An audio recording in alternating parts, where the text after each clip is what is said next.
इष्टदेव परात्पर ब्रह्म श्री हरिकृष्ण महाराज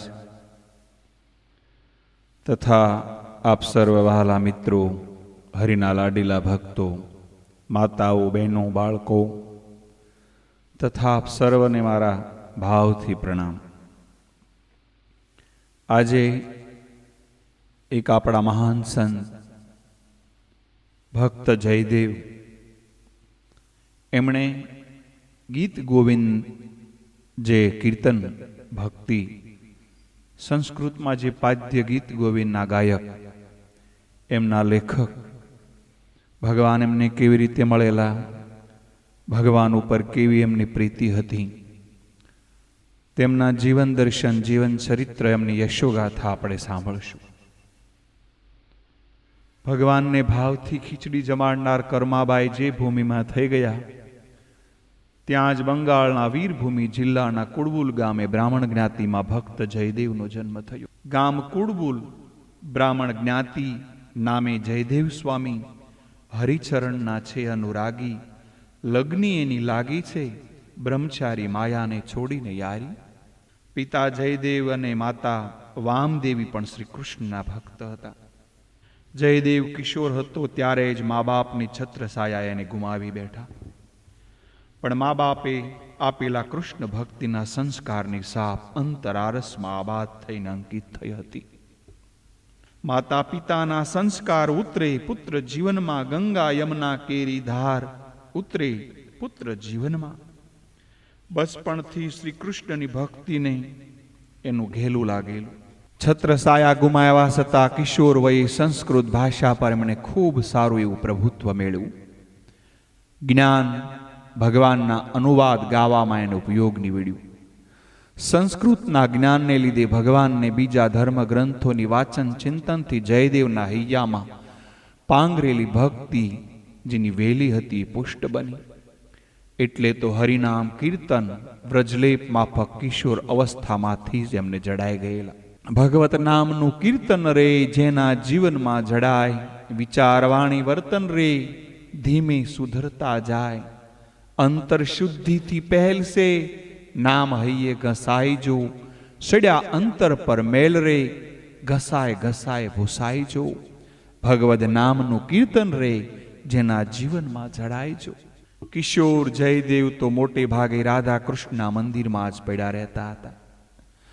सुरीला कंठे जारे राधा कृष्णनी धून बोलावे त्यारे एनो मधुर स्वर सांभळी रस्तामां जे राहदारीओ होय ए पण खेंचाई आवता। धूनमां हृदयमां भाव भरेला हता। राधा कृष्णनी मूर्तिनी सामे एकीटसे निहाળી ध्यानमां मग्न बनी जता। मधुर स्वरे धून बोलता राधा कृष्ण राधा कृष्ण राधा राधा राधा कृष्ण। मंदिर में भेगा थयेला लोको पण भक्ति भावे धून उपाड़ी लेता। मंदिरनु तेमज आजुबाजुनु समस्त वातावरण भक्तिमय बनी जतु। किशोर जयदेव गोविंदनी साथे गांठी गोठड़ीए गंठाई गया। श्री कृष्णना मुखारविंदना दर्शन विना एने एक घड़ी पण गोठतो न हतुं। उठता बेचता जागता ऊंघता कृष्णना ध्यानमां ज ए खोवायेला रहता। एक वार आम श्री कृष्णनी साथे गोठड़ी थई हती। जयदेव बैठो हतो त्यारे गामना एक गृहस्थ निरंजन भाई एमने मळवा आव्या। कृष्ण भक्ति में मस्त बनेला जयदेव ने खभेथी ढंढोळता ए बोल्या, अला जयदेव, क्यारनो आवीने हूँ ऊभो छुं, पण तू तो सामुय जोतो नथी। भाव समाधिमांथी जाग्रत थयेलो जयदेव बोल्यो, कोण? निरंजन काका? आओ आओ काका, आसन पर बिराजो, बोलो शी सेवा करूं आपनी। भगवाननु भजन करवा बेसू ने त्यारे आजुबाजुनु शुं बने छे एनुं मने भान रहेतुं नथी। आपना तरफ बेध्यान बनी गयो ए बदल क्षमा याचुं छुं। ना भाई ना, एमां वળી क्षमा शेनी मागवानी होय? तारा जेवा भक्त अमे नथी थई शकता। अरे अरे काका, तमने प्रभुनो प्रसाद आपवानो तो रही गयो। ल्यो, राधा कृष्णना प्रसाद में खूब मीठाश छे। આમ બોલતા બોલતા જયદેવ મંદિરમાં ગર્ભગૃહમાં દોડી ગયા. ભગવાનની મૂર્તિની સમક્ષ પડેલા પ્રસાદના થાળમાંથી થોડો પ્રસાદ હાથમાં લઈને આપ્યો. નિરંજનભાઈના લંબાવેલા હાથમાં પ્રસાદ મૂકતા જયદેવ બોલ્યા, કાકા, મારી પાસે શા કામે આવ્યા છો? એ વાત તો તમે કહી નહીં. બેટા, થોડીક વ્યવહારની વાત કરવી હતી તારી સાથે. કાકા, મારો તો બધો વ્યવહાર આ રાધા અને કૃષ્ણ છે. જગતમાં કોઈ જ વ્યવહારની મને કશી જ ગતાગમ નથી. માતા પિતા બધો વ્યવહાર નિભાવતા હતા ત્યારે તો તારી ઉંમર ખૂબ નાની હતી બેટા, એટલે વ્યવહારની એમની કોઈ વાત મને યાદ નથી. પણ મને તો યાદ છે ને. નિરંજનભાઈ બોલ્યા, તારા પિતાએ એમના સમયમાં મારી પાસેથી પૈસા ઉછીના લીધા હતા.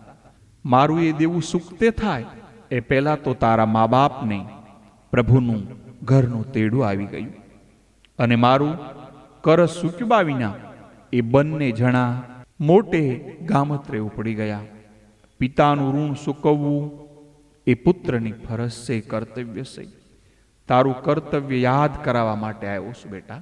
કાકા, તમારી વાત વ્યવહારિક છે. જયદેવ બોલ્યો, પિતાજીનું કરજ ચૂકવવું એ મારું કર્તવ્ય છે. ઋણ મુક્તિનો પ્રશ્ન તો ભલભલાને મૂંઝવે છે. ઋણ મુક્તિનો પ્રશ્ન સૌને મૂંઝવે જો. સૌ મુક્તિમાં એ મુક્તિ અધિક જો. સર્વેશ્વર પણ વિચારે આ વાતને જો.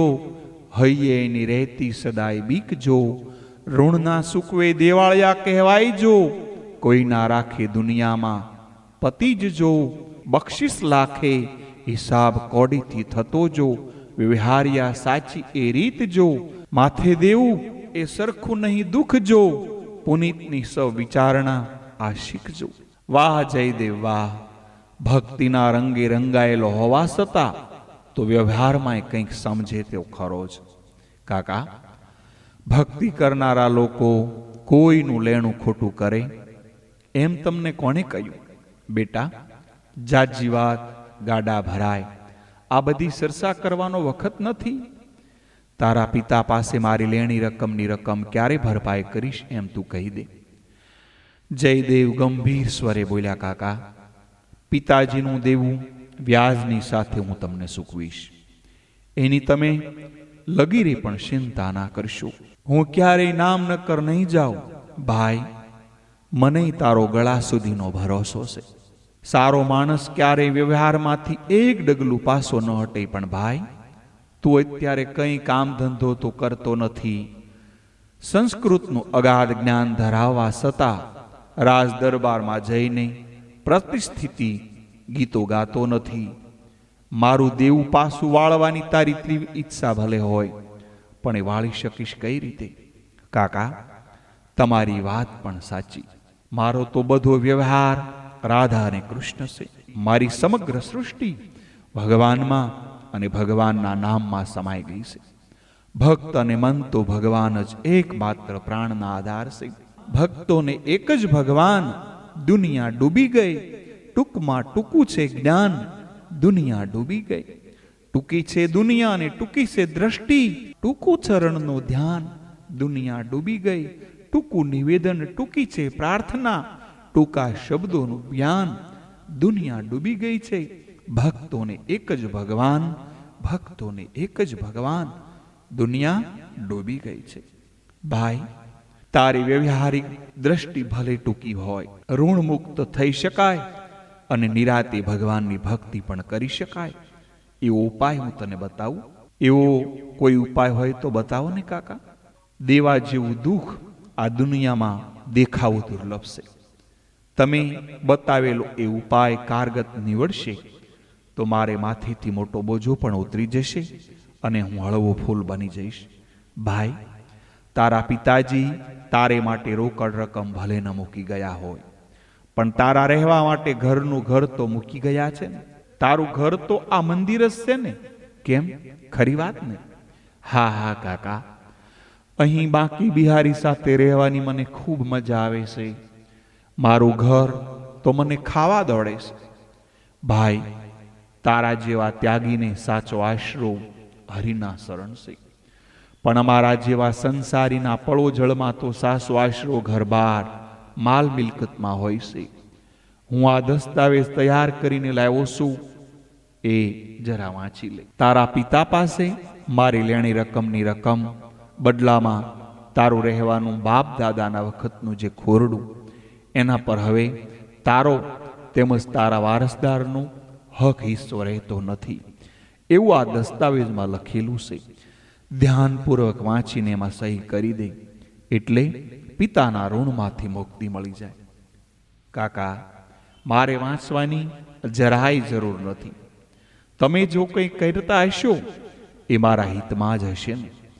મારા પિતાના ઋણમાંથી મને મુક્તિ આપવાનો આ તમારો ઉપાય તો મારા ઉપર ઉપકાર કરવાનો છે. જે હરિ હૈયામાં વસે છે એ હરિ તમારા હૈયામાં પણ વસે છે. અમારે તો બધું ભગવાન ભરોસે ચાલે. કાકા, લાવો કાગળ, તમે બતાવો, એ જગ્યાએ તમને સહી કરી દઉં. નિરંજન કાકાએ જયદેવના હાથમાં એ મૂક્યો અને જયદેવે વાંચ્યા વિના જ બતાવેલી જગ્યાએ સહી કરી આપી. જયદેવનું મકાન હવે પોતાનું થઈ ગયું.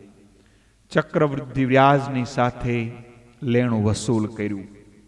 એવા સંતોષની સાથે હરખાતે હૈયે નિરંજનભાઈ વિદાય થયા.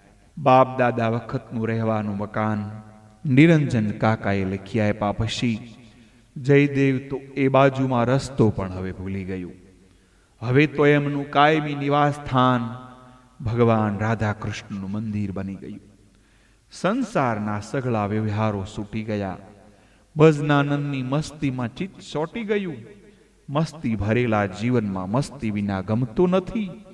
ચિત્ત ચોંટું ચરણમાં બીજે કદી ભમતું નથી. જ્યાં જ્યાં નજર એની ફરે ત્યાં ત્યાં પ્રભુ એમને દેખાય છે. ડાયા સતા એ જગતમાં પાગલ બધી દેખાય છે. પ્રભુ સમરણમાં મસ્ત રહેતો જયદેવ, પ્રભુ સમરણમાં મસ્ત રહેતા જયદેવ એકવાર રાધા કૃષ્ણની પુષ્પમાળા માટે ફૂલો લેવા માટે બહાર નીકળ્યા.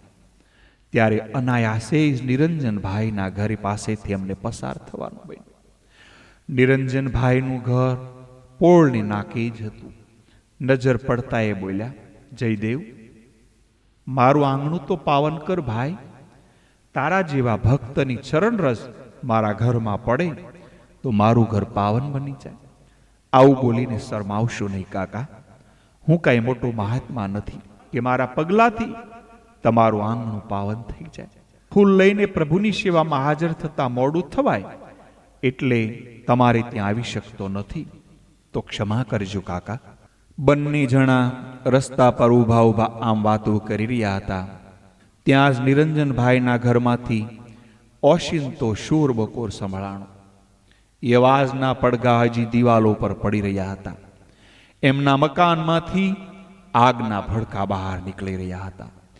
નિરંજનભાઈની દીકરી બેબાકળી બનીને ત્યાં દોડી આવી.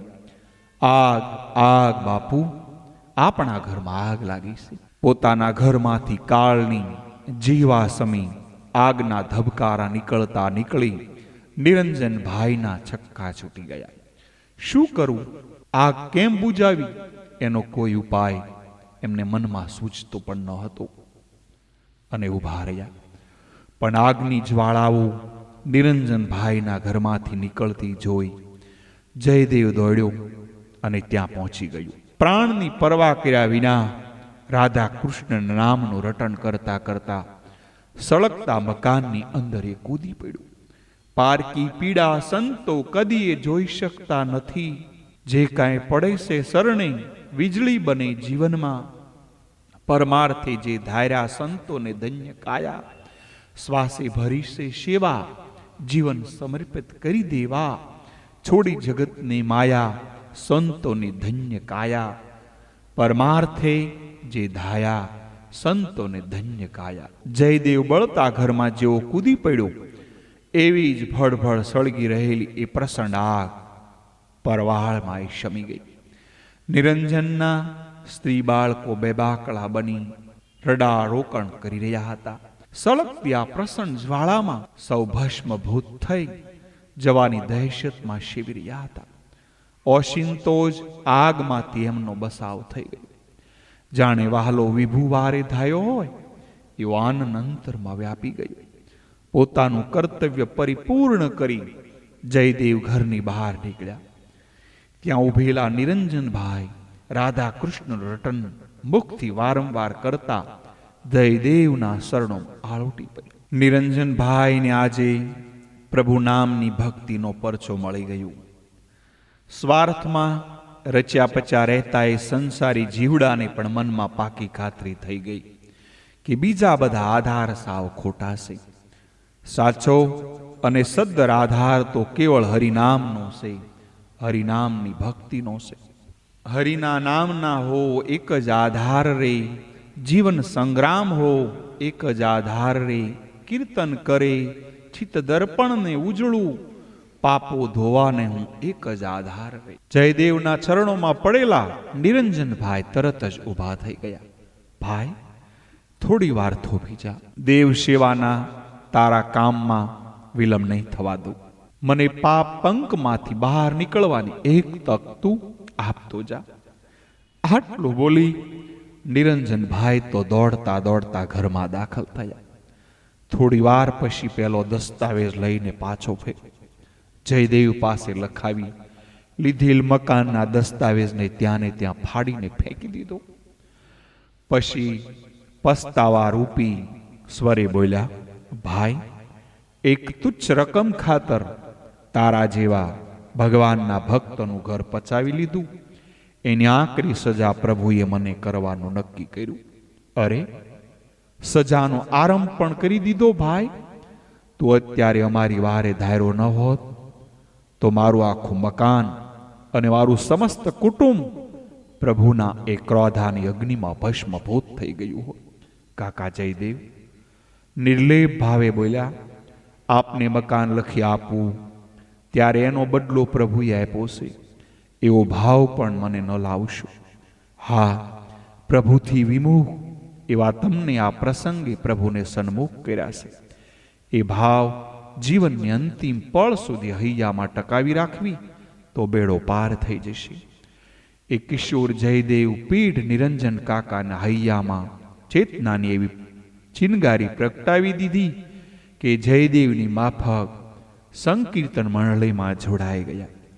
યુવાન વયે ભક્તિનો રંગ ફિક્કો પડવાને બદલે એમને પાકો થઈ ગયો. રાધા કૃષ્ણને ચરણે ચોંટેલા જયદેવના ચિત્તને સંસારના મોહમાયા સળાવી ન શક્યા. જયદેવની ભક્તિ હવે પહેલા કરતાંય વધી ગઈ. પરાશર નામની એક વિદ્વાન વિપ્રે સાથે જયદેવને મૈત્રી બંધાણી.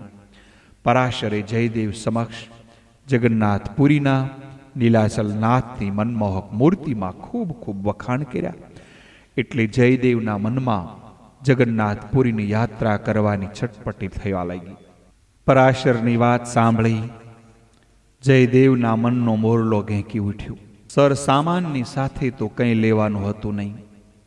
પંડની પથારી હતી એટલે હૈયામાં હરિસ્મરણ કરતા કરતા જયદેવ ચાલી નીકળ્યા. પરાશરની સાલ ખૂબ ઝડપી હતી. યાત્રાના આરંભે બંને નક્કી કર્યું કે સાથે જ યાત્રા કરવી. કોઈ કદાચ આગળ નીકળી જાય તો પાછળ રહી ગયેલા માટે આગળ જઈને થવું, બંને સાથે થઈ જાય ત્યાર પછી જ આગળ વધવું. પણ પરાશર એ વાતને બિલકુલ ભૂલી ગયા. ઉત્સાહમાં ને ઉત્સાહમાં ખૂબ આગળ નીકળી ગયા. જયદેવ અને એમની વચ્ચે ખાસ્સું અંતર પડી ગયું. જયદેવની મૂંઝવણનો પાર ન રહ્યો. પોતાના ગામ કુડબલથી બહાર કદીએ નીકળેલો ન હતો. ગામમાં રહેવા છતાંય ઘણો ખરો વખત તો ભગવાન રાધા કૃષ્ણના મંદિરમાં વિતાવતા હતા. વ્યવહારમાં આ તદ્દન ઢગલાનો ઢ એટલે અજાણ્યા રસ્તે પણ તરસ લાગે તો પીવાનું પાણી ક્યાં મળશે એની પણ એમને ગતાગમ ન હતી. ઉનાળાનો ઉકળતો ઉગ્ર બની સોમેર અગનઝાળ વરસતો હતો. જયદેવે તીવ્ર તરસ લાગી પાણી વિના ગળું સુકાવા લાગ્યું. આજુબાજુમાં દ્રષ્ટિ કરીને જોયું પણ ક્યાંય પાણીનો એંધાણ દેખાતા ન હતા. પોતાની આગળ ચાલી જતી લાંબી સડક તરફ એક તૃષાતુર નજર નાખી અને જોયું રખેને પરાશરભાઈ પ્રતીક્ષા કરતા ઊભા હોય, પણ આગળની સડકમાંથી ઊની ઊની વરાળ નીકળતી દ્રષ્ટિને જધારતી હતી. જયદેવના મુખમાં રાધા કૃષ્ણનું રટન સતત ચાલુ હતું. પાણીની પ્યાસ પણ એ રટણને વિસરાવી શકતી નહોતી. તરસને ગરમી અસહ્ય થઈ રહી હતી. જયદેવ તો રસ્તા ઉપર વચ્ચે બેભાન બનીને પડી ગઈ. આ નિર્જન રસ્તે બીજા કોઈ યાત્રિકો કે વટે માર્ગે તો હતા નહીં કે સાર સંભાળ પણ લે. ત્યાં થોડી જ વારમાં 14 વર્ષનો એક કિશોર ભરવાડ ત્યાં દોડી આવ્યો. એના હાથમાં દૂધની તાંબડી હતી. તાંબડીમાં ગાયનું તાજું દોહેલું દૂધ હતું. બીજા હાથમાં લાકડી હતી. બેભાન પડેલા જયદેવનું માથું પોતાના ખોળામાં લઈ પાઘડીના છેડાથી જયદેવને વીંઝણાને માફક પવન ઢોળતો હતો. આ નમણા ગોપબાળના સેવાથી જયદેવના ખબર અંતર પૂછી દૂધની આખી તાંબડી જયદેવની સમક્ષ એમણે મૂકી. જયદેવે તો દૂધની તાંબડી મોઢે માંડી પણ દીધી. પ્યાસ એટલી બધી તીવ્ર હતી કે તાંબડી આખી આખી ખાલી કરી ગઈ. 14 વર્ષના એ કમની કિશોર પ્રત્યે જયદેવનું હૈયું કૃતજ્ઞતાથી ઉભરાઈ ઉઠ્યું. ભાઈ, મારા રાધા કૃષ્ણે જ તને મારી પાસે મોકલ્યો છે. તું ન હોત તો મારા પ્રાણ ધરતીમાં સમાઈ ગયા હોત. જવાબમાં ગોપબાળે સ્મિત કર્યું. એની હસતી મુદ્રા નીકળી. જયદેવને ભાસ થયો કે ખુદ ગોપાળ એટલે કે શ્રી કૃષ્ણ તો સંભાળ લેવા તો નથી આવ્યા ને. આ ગોપ છેક જગન્નાથપુરીના પાદર સુધી જયદેવની જોડે રહ્યું. ક્યારેક ક્યારેક માર્ગમાં એ મધુરી બાંસરી પણ છોડતો. આજુબાજુની ગાયો સુરીલા સ્વરમાં એક ધ્યાન બની ભાન પણ ભૂલી જતી. જગન્નાથપુરીને પાદરે પગ મૂકતા જ જયદેવના માનસ પર એ પ્રસંગ તાજો થઈ આવ્યો. બોલ્યું, એ જ કામણગાળો કાનડો શેલ સબીલો સોગાળો મારો કૃષ્ણ કનૈયો મને બ્રહ્મા રાખીને છેતરી ગઈ. પછી તો ગોપની ઝીણામાં ઝીણી શેષ્ટા કરી જયદેવ કૃષ્ણ કનૈયાની સાથે એની સરસામગ્રી કરવા લાગ્યા. આખરે એમને બધી વાતોનો તાળો મળી ગયો. નિર્જન અરણ્યમાં ભક્તના પ્રાણ પ્યાસથી આકુળ વ્યાકુળ થઈને પરવારીને જાય એ માટે ભક્તને બચાવવા માટે ભગવાન પોતે જ ગોપનું રૂપ લઈ દૂધની તાંબડી લઈને આવ્યા હતા. ગોપ જે દિશામાં પાછો ગયો હતો એ દિશામાં હાથ લાંબો કરી કૃત્રિમ રોષ દર્શાવતા જયદેવ બોલે, છેત્રીને ક્યાં જશો સોગાળા? છેત્રીને ક્યાં જશો સોગાળા? ઘટઘટમાં સે વાચ સોગાળા, છેત્રીને તમે ક્યાં જશો? મન મંદિરીએ કેદ કર્યા છે, પ્રેમની દોરી બાંધી છે, સ્નેહ તણી તો સાંકળ સડાવી, ભક્તિના તાળા મેં વાંચ્યા છે. હવે જોઉં મરદ કેવો કેવો તું જાતો નાશી, ભગત રજળતો મૂક્યો વિસારી, દુનિયા કરશે તારી હાંસી. બધી બાજુથી બંધાઈ ગયું, હવે ન છૂટ્યો આરો. પુનિતને આજ ઘણાય દાડે આવ્યો લડવાનો વારો. રાધા કૃષ્ણનું રટન કરતા કરતા જયદેવ જગન્નાથપુરીમાં પ્રવેશ કર્યો. પુરીના પાદરમાંથી ગગનચુંબી શિખર પર ફરકતી ધજા એમને દેખાણી. ધજાના દર્શન થતા જયદેવ ભાવ વિભોર બની ગઈ. નીલાચલનું ધ્યાન કરતા ત્યાંને ત્યાં થોડી વાર સુધી સ્થિર ઉભા રહે. જયદેવને પૂરી નગરી ખૂબ ગમી ગઈ. નીલાચલના દર્શન કર્યા પછી એમણે પોતાનું નિવાસ સ્થાન પુરીમાં બનાવવાનું નક્કી કર્યું. રોજ એકવાર ભિક્ષાર્થી નીકળે, જે કંઈ મળી રહે એમાંથી ઉદર એટલે કે પેટની તૃપ્તિ કરી રાધા કૃષ્ણના સ્મરણમાં મગ્ન રહેવાનું નક્કી કર્યું. ક્યારેક ક્યારેક મોટે સાદે રાધા કૃષ્ણનો જપ કરવામાં લગ્ની લાગી જતા. હરિના ચરણમાં ચિત્ત સોટાડી મોંઘેરી મસ્તીમાં મહાલવા લાગ્યા. એકવાર જગન્નાથના મંદિરે ઓટલે જયદેવ ચિંતન કરવા બેઠા. ત્યાં એકાએક એમની દ્રષ્ટિ સમક્ષ મનોહર દ્રશ્ય રજૂ થયું. શ્વેત હિમથી સવાયેલી પર્વતમાળા નાગાધિરાજનો ભાસ કરાવી રહી હતી. એ પર્વતના પગની પાસે કાલેન્દ્રીના જળ કલકલનાદ કરતા રહ્યા હતા. યમુના નદીને રમ્ય તટે સોહામણું કંદમનું વૃક્ષ શોભી રહ્યું હતું. એ વૃક્ષની શીળી સાયામાં બંશીધર શ્રી કૃષ્ણ ભગવાન એક હાથે કેળ ઉપર રાખી બીજા હાથે અધર ઉપર બંસરી ધરી બાંકી અદાથી વગાડી રહ્યા હતા. આ દ્રશ્ય થોડી વારને માટે એમને દેખાણું, પણ એની અમી સાબ જયદેવના અંતરમાં મૂકી ગઈ. પછી તો એ દ્રશ્ય જયદેવના દિલનો એવો કબજો કરી લીધો કે ઉઠતા, બેસતા, જાગતા, ઊંઘતા, ચાલતા, દોડતા એ દ્રશ્યના વિચારો મનમાં ઝબકતા હતા. એ દ્રશ્ય ફરી નિહાળવા જયદેવને ઝંખના થવા લાગી. એ ઝંખનામાંથી જ એમને એક અમર કાવ્ય એટલે કે ગીત ગોવિંદનું સર્જન થયું. ગીત ગોવિંદની રચનાનો પ્રારંભ કર્યો. પછી તો જયદેવનું જીવન જ પલટાઈ ગયું. નીલાસલની સન્મુખ બેસી ગીત ગોવિંદની પંક્તિઓ એક પછી એક રચવા લાગી. દેહને ટકાવવા પૂરતી જ ભિક્ષાર્થી દિવસમાં માત્ર એક જ વાર એ પુરીમાં ફરતા. એકાદ વૃક્ષની છાયામાં એ રાત્રે વિતાવતા. બાકીનો બધોય સમય ભગવાન રાધા કૃષ્ણના રટણમાં વ્યતીત કરતા. એક દિવસ જગન્નાથના મંદિરે ઓટલે પ્રભુ ચિંતનમાં મગ્ન બનીને એ બેઠા. ત્યાં એમના ધ્યાનમાં ભંગ કરતો સ્વર કાને સંભળાણો. જયદેવજી, તમારું નામ શું છે? ચિંતન સમાધિમાંથી જાગૃત થતા જયદેવ બોલ્યા, હા ભાઈ, મારું નામ જયદેવ. કંઈ કામ છે આપને? જયદેવજી, આજથી 13 વર્ષ પહેલાની વાત છે. પૌઢ અવસ્થાએ પહોંચ્યા પછી મારે ત્યાં સંતાન પ્રાપ્તિ થઈ નથી. એટલે મેં ભગવાન નીલાચલને પ્રાર્થના કરી છે, સંકલ્પ કર્યો છે કે મારે ત્યાં સંતાન પ્રાપ્તિ થશે તો પહેલા સંતાનને નીલાચલને શરણે અર્પણ કરીશ. ભગવાને મારી એ પ્રાર્થના સાંભળી અને મારે ઘરે ઘોડિયું બંધાણું છે. મારે ત્યાં દીકરીનો જન્મ થયો. એ દીકરી અત્યારે 12 વર્ષની થઈ છે. જગન્નાથને શરણે દીકરીનું સમર્પણ કરવા માટે મેં આજનો શુભ દિવસ પસંદ કર્યો છે. ગઈકાલે રાત્રે સ્વપ્નમાં ભગવાન જગન્નાથે દર્શન મને દઈ આદેશ આપ્યો કે પુરીમાં જયદેવ નામનો મારો અનન્ય ભક્ત રહેશે. તારી પુત્રીના લગ્ન તું એની સાથે કરી દેજે. એટલે તારી દીકરીનું સમર્પણ મારે શરણે કર્યા બરોબર રહેશે. જયદેવજી, મારી પુત્રી પદ્માવતીનો સ્વીકાર કરી મારો સંકલ્પ પરિપૂર્ણ કરવા મને સહાય કરો.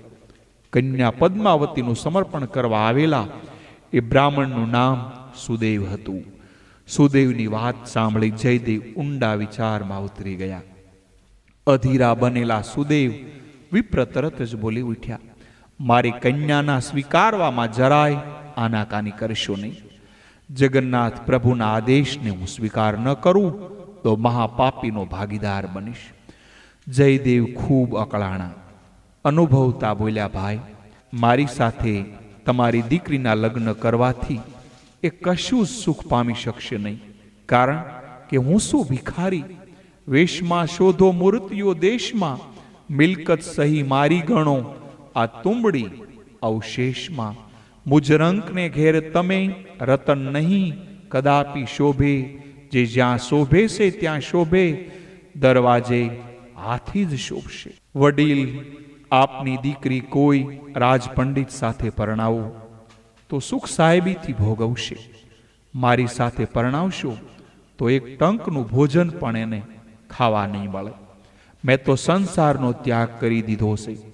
મારી લગ્ની તો રાધા કૃષ્ણના શરણની સાથે લાગેલી છે. પછી તમારી દીકરી સાથે લગાડવાની બીજી લગ્ન ક્યાંથી લગાડું? પ્રભુ મિલનની લગ્ન હૈયે લાગી રે, પ્રેમ કટારી અંતરમાં વાગી રે. છોડ્યા બધાયને કુટુંબના સૌ સાથી રે, પર્વત સોડી સરિતા સોડી જાતી રે. પિયું વિનાની પિયર લાગે રે ખાટી રે, દીવા વિનાનું થઈ જતું અંધારું રે, વૈભવ સઘળા પિયરના ખોટારે, ઊંડા કુવા પણ જળમાં ત્યાં લોટારે. પિયું ચરણમાં વિશ્વ સકળ સે વ્યાપ્યું, પ્રેમે પુનિતને મસ્તક શરણે આપ્યું રે. સુદેવ બ્રાહ્મણ તરત જ બોલી ઉઠ્યા, જયદેવ, અમારી પુત્રી પદ્માવતીની સાથે લાવ્યો છું. દેવાજ્ઞાનું પાલન કરવા મેં તો આપને તમારી પુત્રી સોંપી દીધી. હવે આપ એને રાખો કે એનો ત્યાગ કરો એ આપે જોવાનું રહ્યું. આપને શરણે મેં સોંપી, મારા સંકલ્પમાંથી મેં તો મુક્તિ મેળવી લીધી છે. આમ કહી પોતાની પુત્રી પદ્માવતીને જયદેવને સુપ્રત કરી અને સુદેવ બ્રાહ્મણ ઝડપી વેગે ત્યાંથી ચાલી નીકળ્યા. જયદેવ તરફથી કંઈ પણ નકાર સાંભળવો પડે એ બીકે એમણે પાછું વાળીને જોયું પણ નહીં. બિચારા જયદેવ કવિ તો મોટી મૂંઝવણમાં પડી ગયા. ભક્તિ માર્ગના પ્રખર પ્રવાસે વ્યવહારની ગૂંચવાએ બરાબર ગૂંચવાઈ ગયા. જયદેવે કદીએ કોઈ પણ સ્ત્રીની સામે અત્યાર સુધીમાં હેતપૂર્વક નિહાળ્યું પણ ન હતું. પાસે મૂંગી ઉભેલી પદ્માવતીને નખથી શીખ સુધી નિરખી લઈ જયદેવ બોલ્યા, પદ્મા, તારા પિતા ભલે તને અહીં મૂકીને ચાલ્યા ગયા, મેં હજી તારો સ્વીકાર કર્યો નથી. લગ્ન ગ્રંથિથી આપણે હજુ બંધાણા નથી. તારા પિતા કરતા બુદ્ધિમાં તું કંઈક સળિયાતી હઈશ એમ મને લાગે છે. તારું હિત શ્યામાં છે એ તારે સમજી વિચારી અને તારે કરવાનું છે. મારા જેવા જંગલમાં રખડતા ફકડરામની સાથે લગ્ન કરવાથી તારી જિંદગી ધૂળધાણી થવાની છે. મેં તો આપને મારા સ્વામી દેવ તરીકે પસંદ કરી લીધા છે. જગન્નાથ પ્રભુની એવી ઈચ્છા છે, મારા જગન્નાથ આપ જ છો. હું મનથી આપને વરી સુખી છું. તમે જોગી જંગલમાં તો બનું જોગણ તમારી સાથમાં. તમે સો શ્યામ પરમાત્મા તો હું શું તમારો આત્મા. દોલત તણી ઈચ્છા કરે તે પત્ની નહીં, પણ એ વારાંગના. ઈચ્છા તમારા ચરણની બનાવું મને કરો અર્ધાંગના. પદ્મા, શા માટે તું દેખતી આંખે કૂવામાં પડવા તૈયાર થઈશ? મારી સાથે સંબંધ બાંધીને તારી જિંદગી ભર તારે પસ્તાવાનું રહેશે. ન તો મને મનગમતા વસ્ત્રના આભૂષણો હું તને આપી શકું, ન તો તને ભાવતા ભોજન તને જમાડી શકું. હું તો પોતે જ ભિક્ષા માગીને જીવન નિર્વાહ કરું છું. મારે રહેવાનું ઘર નથી. વૃક્ષની સાયામાં રેન બસેરા કરું છું. મારે બદલે સુખી ઘરમાં કોઈ શેલ સબીલા છોકરાને તું શોધી કાઢવાનું તારા પિતાને સમજાવી દે. આમાં મારું અને તારું બંનેનું હિત છે. સ્નેહાળ પણ લજ્જાભર્યું સ્મિત મુખ પર ફરકવાના પદ્મા બોલી, સ્વામીનાથ, આપની સાથે જ પ્રભુતામાં પગલાં માંડવાનું મારું હિત છે. આર્ય નારીનું સાચું સુખ સ્વામી છે. સાનિધ્યમાં ને પતિની સેવામાં હું કંઈ આપની પ્રભુ સેવામાં વિઘ્ન નાખીશ નહીં. સાથે મળીને ભગવત ભજન કરીશ. જે ગૃહમાં દંપતી ભેગા થઈને પ્રભુ સેવા કરશે એ ઘર સાથે જ વૃંદાવની બની જશે. દંપતી ભેગા ભજન જ્યાં કરતા હશે પહોંચે પ્રભુ એનો પેલો સાદજો. એકલડા હાથે જો તાળી ના પડે રંગત આવે મળતા બંને હાથ જો. એકલડી પાંખે તો પક્ષી પણ ના ઉડે, બે આંખોથી ઉડતી ભલી ભાત જો. પુનિત એવા દંપતી જગતમાં કોઈ છે, સઘળામાં એ ગણવાના અપવાદ જો. મારા પ્રાણના આધાર આપની ભક્તિમાં હું પળ પળ માટે વિક્ષેપ પણ નહીં બનું. હું તો આપની પ્રભુ ભક્તિમાં વૃદ્ધિ કરાવવા માટે આવીશું.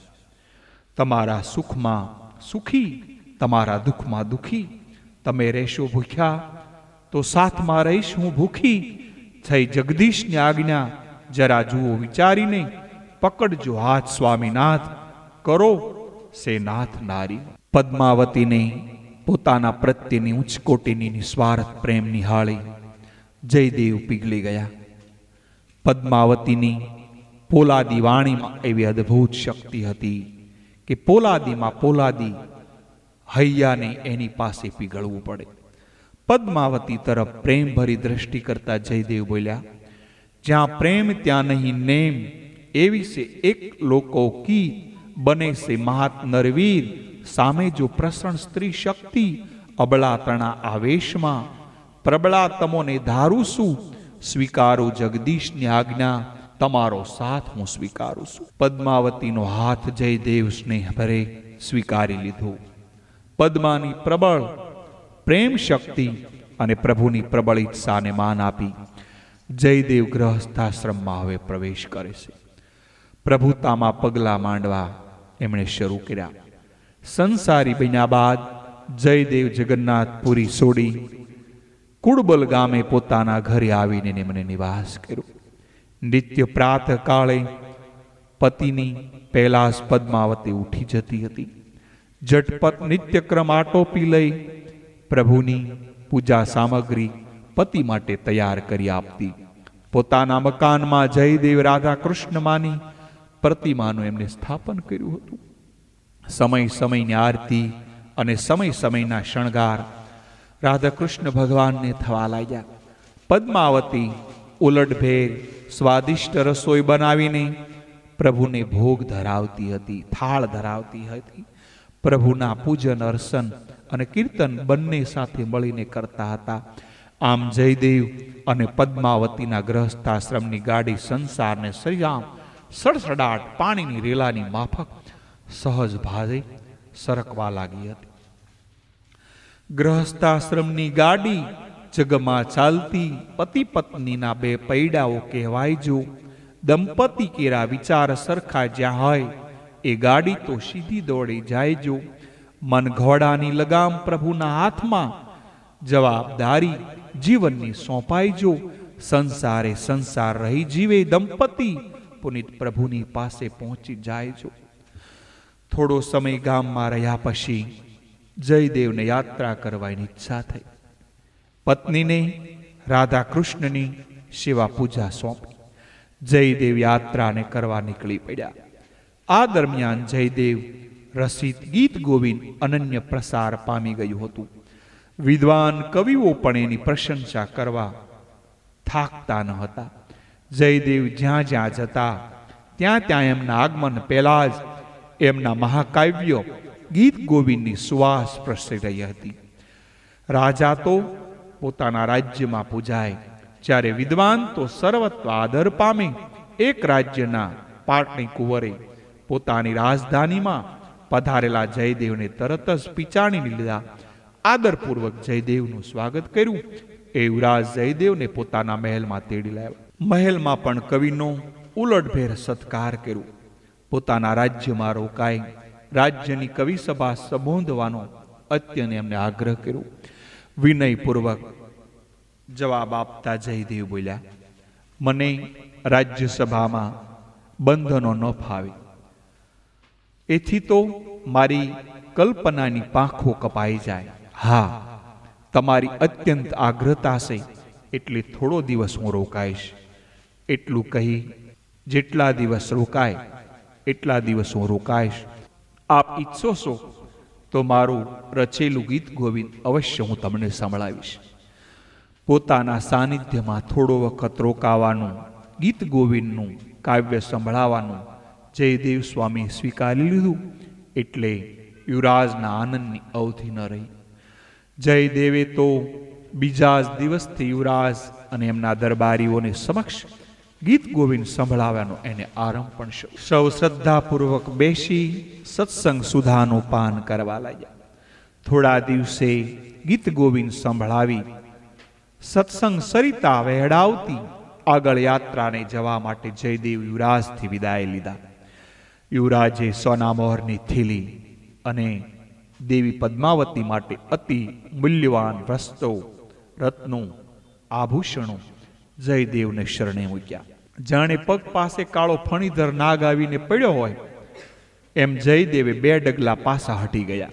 યુવરાજ, આ ધન સંપત્તિ અમને ન ખપે. લક્ષ્મીનો લોભ ભક્તિ માર્ગમાં મોટામાં મોટો અવરોધ. સોના મહોર અને રત્નોને જયદેવ સ્વામી અસ્વીકાર કરતા જોઈ યુવરાજ બોલી ઉઠ્યો, જયદેવ સ્વામી, આ તો આપના છરણે ફૂલ નહીં પણ ફૂલની પાંખડી મેં ધરી છે. આપના ગીત ગોવિંદનું મૂલ્ય તો કુબેરના ભંડારો ખાલી થઈ જાય તો પણ થઈ શકે એમ નથી.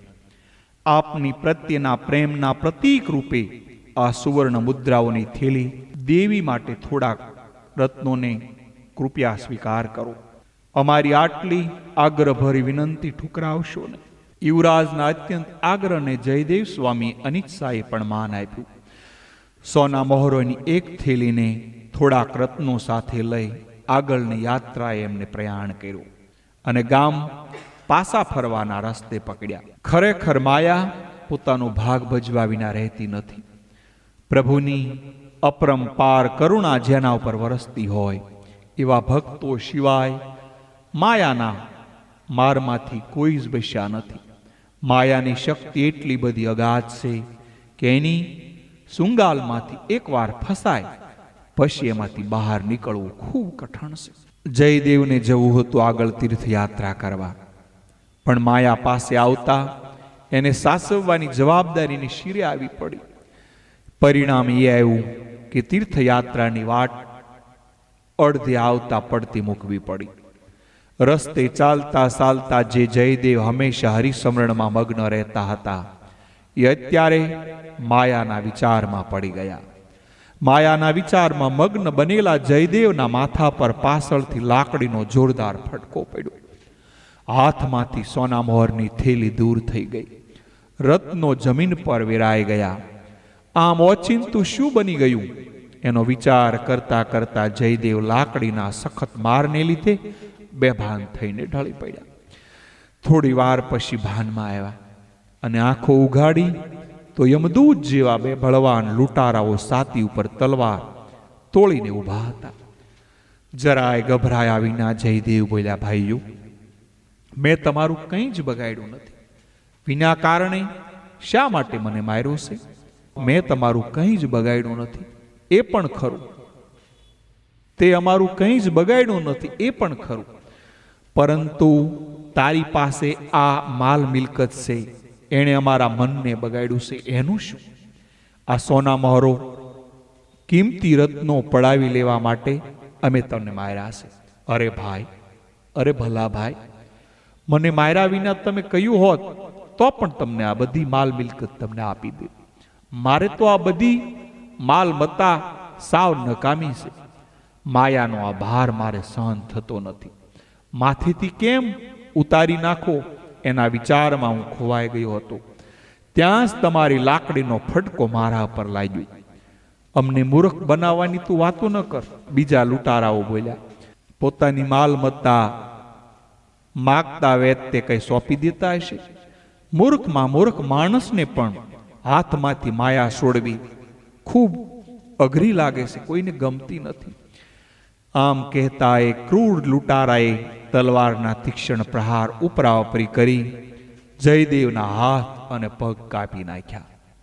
જયદેવે આનો કશો જ પ્રત્યુત્તર કર્યા વિના મોઢામાંથી ચિત્કાર સરખો કાઢ્યો પણ નહીં. મનમાં રાધા કૃષ્ણનું સ્મરણ કરતા કરતા ભૂમિ ઉપર પડી ગયા. લૂંટારાઓએ જયદેવના દેહને કોથળાની માફક ઉચકી પાસે આવેલા એક ઊંડા કૂવામાં ફેંકી દીધું. પછી લૂંટી લીધેલી માલમત્તા લઈને ત્યાંથી ત્વરિત ગતિએ ભાગી છૂટ્યા. ઊંડા કૂવામાં એટલે બધે ઊંચેથી ફેંકાયા છતાં જયદેવને બીજું કશી જ ઈજા ન થઈ. કૂવામાં પાણી પણ શીશરું હતું, છતાં જયદેવનો આભાર બસાવ થઈ ગયો. ભગવાન ભક્તને વારે આવ્યા વિના રહેતા નથી. જેણે રામ રાખે એને કોણ સાખે? કૂવામાં ચડવા ઉતરવા માટે નાના નાના જે પગથિયા ચડેલા હતા એવા એક પગથિયા પર બેસી જયદેવ તો રાધા કૃષ્ણનું રટન કરતા હતા. મનમાં વિચાર કરતા કરતા આમ બનવાનું કારણ જયદેવને તરત સમજાઈ ગયું.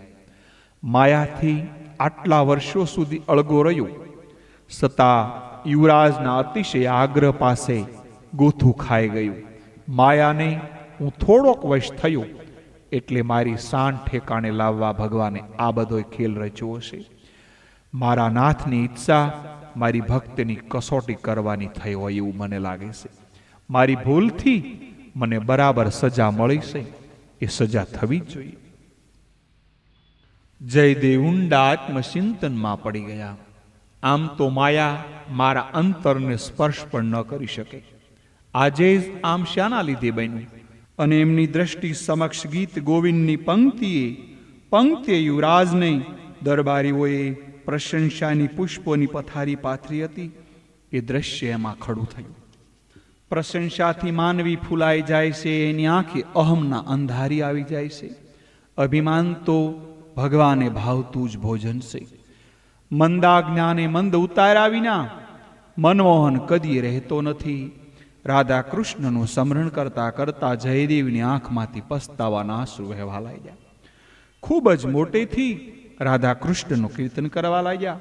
એના પડઘા કૂવાની અંદર તેમજ કૂવા બહાર પણ સોપાસ પ્રસરવા લાગ્યા.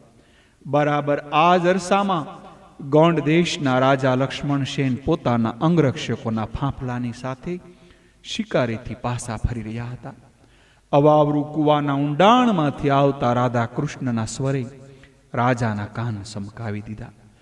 જાતવંત ઘોડાની લગામ ખેંચી અને ઊભા રાખી દીધું. અંગરક્ષકોની ટુકડીનો નાયક રાજાના ઘોડા સામે પોતાનો ઘોડો લાવીને બોલ્યો, મહારાજ કેમ અટકી ગયા? પ્રતાપસિંહ, પેલા અવાવરૂ કૂવામાંથી રાધા કૃષ્ણના નામનો અવાજ આવે છે, તમે જઈને તપાસ કરો. અવાજ કોનો છે? રાજાનો આદેશ સાંભળી પ્રતાપસિંહ ઘોડાને કૂવાની બાજુ દોડાવ્યો. થોડી જ વારમાં પ્રતાપસિંહે પાછા ફરીને કહ્યું, મહારાજ કૂવાને તળિયે પગથિયા પર એક માણસ બેઠો બેઠો ભગવાન રાધા કૃષ્ણના નામનું રટણ કરે છે. એના હાથ પગ કાપી નખાયેલા છે, કોઈએ કૂવામાં ફેંકી દીધો હોય એવું લાગે છે. હાથ પગના ઘામાંથી રુધિર વહી રહ્યું છે. તો કંઈક લૂંટારોએ બિચારા વટે માર્ગોને લૂંટી એના હાથ પગ કાપી નાખી અને કૂવામાં ફેંકી દીધો હશે. પ્રતાપસિંહ, એને સંભાળપૂર્વક બહાર કાઢો અને આપણે સાથે લઈ ચાલો. રાજા ખૂબ પરજાગજુ હતા, કોઈને પીડા જોઈ શકતા નહીં હતા. તરત જ દિન દુખિયાને વારે આવતા રાજા તો ઘાયલ જયદેવને પોતાના મહેલમાં લઈને આવ્યા. રાજવૈદને તાબડતોબ બોલાવી અને ઉપચાર શરૂ કરી દીધા. જયદેવના ઘા લગભગ 1 મહિને રોજાવાના શરૂ થઈ ગયા. પોતે વિખ્યાત ગીત ગોવિંદના રચયિતા કવિ જયદેવ સ્વામી છે એ વાતનો અણસાર પણ ન આવવા દીધો. પણ સૂરજ કદીએ ચાબડે ઢંકાય ખરો. જયદેવની કૃષ્ણ ભક્તિ, ઉત્તમ ચારિત્ર્ય, મધુર વાણી અને કાવ્ય શક્તિ જોઈ રાજા લક્ષ્મણ સેનને ખૂબ પ્રભાવિત થયા. રાજાએ જયદેવને પોતાની રાજ્યસભામાં આદરભર્યું સ્થાન આપ્યું. પેલા ઘાતકી લૂંટારા વિશે રાજાએ જયદેવને અનેક પ્રશ્ન પૂછ્યા, પણ એમને પકડી શકાય એવી કોઈ માહિતી જયદેવ સ્વામીએ રાજાને ન આપી. રાજા એમની વાત બિલકુલ ન રૂચી. રાજાને રૂચે કે ન રૂચે એને જયદેવને ક્યાં પડી હતી. પેલા લૂંટારાઓએ જયદેવને અંતરે રજમાત્ર સ્પર્શ પણ ન કર્યો હતો. સંત અને અસંત વચ્ચે જ આ મોટી ભેદરેખા છે. સંતો ક્ષમાશીલ હોય છે, પોતાના પર અપકાર કરનારાઓ પણ ઉપકાર કરવા એ સદૈવ તત્પર હોય છે. સંત અસંતનો ભેદ લક્ષણ સમજાવે, ઉપજાવે સુખને ખેદ લક્ષણ સમજાવે. સંદન વૃક્ષ અને કુહાડો બંને દાખલા રૂપ છે. સંદનને કુહાડો કાપે, સંદન રહે છે ચૂપ લક્ષણ સમજાવે. સંદન સ્વભાવે ઉપકારી, આપે નિજ સંબંધને. દુઃખ પડે સ્વભાવ ન છોડે, કુહાડો છે અંધ લક્ષણ સમજાવે. એથી ચંદન જગને વહાલું, છડતું દેવને શિરે. કુહાડાના મુખમાં અગ્નિ અને સુખ નહીં લગીર લક્ષણ સમજાવે. કર્મા કર્માનું ફળ મળે, ખૂબ ખૂબ એ ટીપાએ. ઘાવ પડે છે ઘણના ઉપર, પુનિત દંડ ગણાય લક્ષણ સમજાવે. લૂંટારાઓ વિશે કંઈ પણ માહિતી જયદેવ સ્વામીએ ન આપી. રાજાએ લૂંટારાઓને વિશે માહિતી મેળવવા વારંવાર પ્રયત્ન કર્યા, પણ જયદેવ સ્વામીએ દરેક વખતે ઉપેક્ષાના ભાવ દાખવ્યા.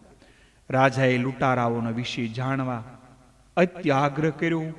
ત્યારે જયદેવ બોલ્યા, મહારાજ, પ્રભુની ઈચ્છા આપણને આધીન થવું જોઈએ. ધાર્યું આખરે ધરણીધરનું જ થાય છે. આપણે ફોગટ ફાંફા મારીએ છીએ એટલે તો લૂંટારાઓએ મારા હાથ પગ બંને કાપી નાખ્યા હશે, મને કૂવામાં ફેંકી દીધો હશે મહારાજ.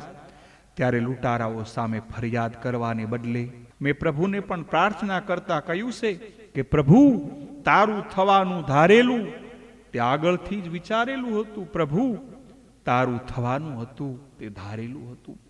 જીવ સ્વભાવે અધીર્યો, હૈયું એનું હારેલું. મૂંઝવણનો ખજાનો મનસે, વિરલાઓને મન મારેલું. વસવસો એ અશ્રદ્ધાને સે, છાખે કડું કારેલું. પુનિત ઉત્તમ માની લેજે, ભાવીનું જે ભારેલું. પ્રભુ, તારું થવાનું ધારેલું તે આગળથી મેં વિચારેલું. મહારાજ, આ જગતમાં મારો કોઈ શત્રુ નથી, બધાય જ મારા મિત્રો છે, મારા આપતજનો છે. ઘણીવાર ભગવાન આપણી કસોટી કરવા માટે જ આપણને તાવવા, આપણને સજ્જન કરવા આપણી કસોટી કરતા હોય છે. આપણા આપતજનો નિમિત્ત બનતા હોય છે. કોઈ પણ માનવી ક્યારેય કોઈનું અહિત કરી શકે જ નહીં. અહિત ફક્ત આપણા કર્મો કરી શકે છે. માનવીનું જીવન ઘડતર કરવા, આધ્યાત્મિક ક્ષેત્રે અને આગળ વધારવા જ આવા નિમિત્ત પ્રભુ સર્જતા હોય છે. અને પોતે તો ન્યાયનો એવો નિરાલો છે કે જે યોગ્ય હોય તે જ આપણને આપે છે. કોઈને પણ નિમિત્તે જીવનમાં જે દુઃખ આવે છે એનું પરિણામ ખુદ પોતાના કર્મો છે. ખૂબ ઈશ્વર કલ્યાણકારી છે, સૌનું ભલું જ કરે છે. જયદેવના મનોભાવ જાણી રાજા ડોલી ઉઠ્યા. આવા સંત હૃદય કવિનું સાનિધ્ય સાંપડવા બદલ મનમાં ને મનમાં પ્રભુનો આભાર માનવા જયદેવના બધાએ ગાવે રૂજાઈ ગયા. રાજાએ મુખ્યમંત્રી તરીકે એમની નિમણૂક કરી, બહુમાન કર્યું. રાજાને હૈયે દ્રઢ વિશ્વાસ બેસી ગયો કે જયદેવના રાજ્ય વહીવટમાં રાજા પ્રજા બંનેના કલ્યાણ સમાયેલા છે. પદ્માવતીને માન સહિત તેડી લાવવા રાજાએ ખાસ એમને રથ મોકલ્યો. રાધા કૃષ્ણની મૂર્તિ લઈને પદ્માવતી પતિની સેવામાં હાજર થઈ ગઈ. પદ્માવતી આવ્યા પછી જયદેવ રાજ્યના કામમાં ખૂબ ધ્યાન આપવા લાગ્યા. રાજ્યના કામોમાંની આ જંજાળમાંથી રાધા કૃષ્ણને ક્યારેય ભૂલ્યા ન હતા. રાજ્યની સેવા કરવામાં પણ પ્રભુ રૂપે જ નિહાળતા. એમની પાસે આવતી પ્રજાજનોની ફરિયાદો પ્રત્યે ખાસ ધ્યાન આપતા. બાકીનો બધોય સમય પ્રભુ સેવામાં વિતાવા લાગ્યા. જયદેવ દંપતીના દિવસો ખૂબ સુખપૂર્વક વીતવા લાગ્યા. રાજાએ જયદેવનો પગાર પણ ખૂબ સારો કરી આપ્યો. જયદેવ તો જીવન નિર્વાહ પૂરતું જ ધન રાજ્યના ખજાનામાંથી લેતા. કહેવત છે, સંગ એવો રંગ, સંગની અસર થયા વિના રહેતી નથી. જયદેવના સંગથી રાજાના વિચારોમાં પણ સાનુકૂળતા અને પરિવર્તન થવા લાગ્યા. જયદેવના સત્સંગથી પ્રભાવિત રાજાને એકવાર વિચાર આવ્યો કે રાજ્યમાં મોટા પાયા પર સત્સંગ મહોત્સવ થાય. આ પ્રસંગે ભારતભરમાંથી મોટા મોટા સંતો, મહાત્માઓ તેમજ ચિંતકો, વિદ્વાનો આદરપૂર્વક આમંત્રણ આપી એમને તેડાવવા પ્રેમપૂર્વક સત્કાર કરી એમને શોભિતું સન્માન કરાયું. આ સંત સમાજમાં, સંત સંમેલનમાં સઘળા સૂત્રો રાજાએ જયદેવના હાથમાં સોંપ્યા. રાજાના આમંત્રણને માન આપી દૂર દૂર નિમંત્રણ આપી આવ્યા. એ લૂંટારાઓ પણ સાધુના સ્વાંગ સજી પોતાના કોઈ ગુઢ દાવ અજમાવવા આ સમારંભમાં આવી પહોંચ્યા. બીજા સાધુ મહાત્માઓ સાથે મળી જઈ એમની પંક્તિમાં ખૂબ ઠચ્છાથી વિરાજમાન થયા. છમવેશી લૂંટારાઓએ ખબર નહોતી કે જેના હાથ પગ કાપી નાખ્યા છે, પોતે ઊંડા કૂવામાં મૃત્યુના મુખમાં હોમી દીધા, એ આ રાજ્યમાં મુખ્યમંત્રી બનીને બેઠા છે. રાજાના સિંહાસનની સમીપમાં જ ઉત્સાહને બિરાજેલા ઠૂંઠા અને લંગડા મહામંત્રીને જોતા જ બંને લૂંટારાઓ અને પીછાણી ગયા. જયદેવને જોતા જ એમના મોતિયા મરી ગયા. જે બીજાને ભયભીત બનાવતા હોય છે એ પોતે અંદરખાને ડરપોક હોય છે. મોટો માંધાતા આવે તો નિર્ભય માનવીઓ કદીએ દબાતા નથી, તેમ કોઈને પણ ભય પમાડતા પણ નથી. નિર્ભયતાનો નમૂનો ભક્તિનો છે.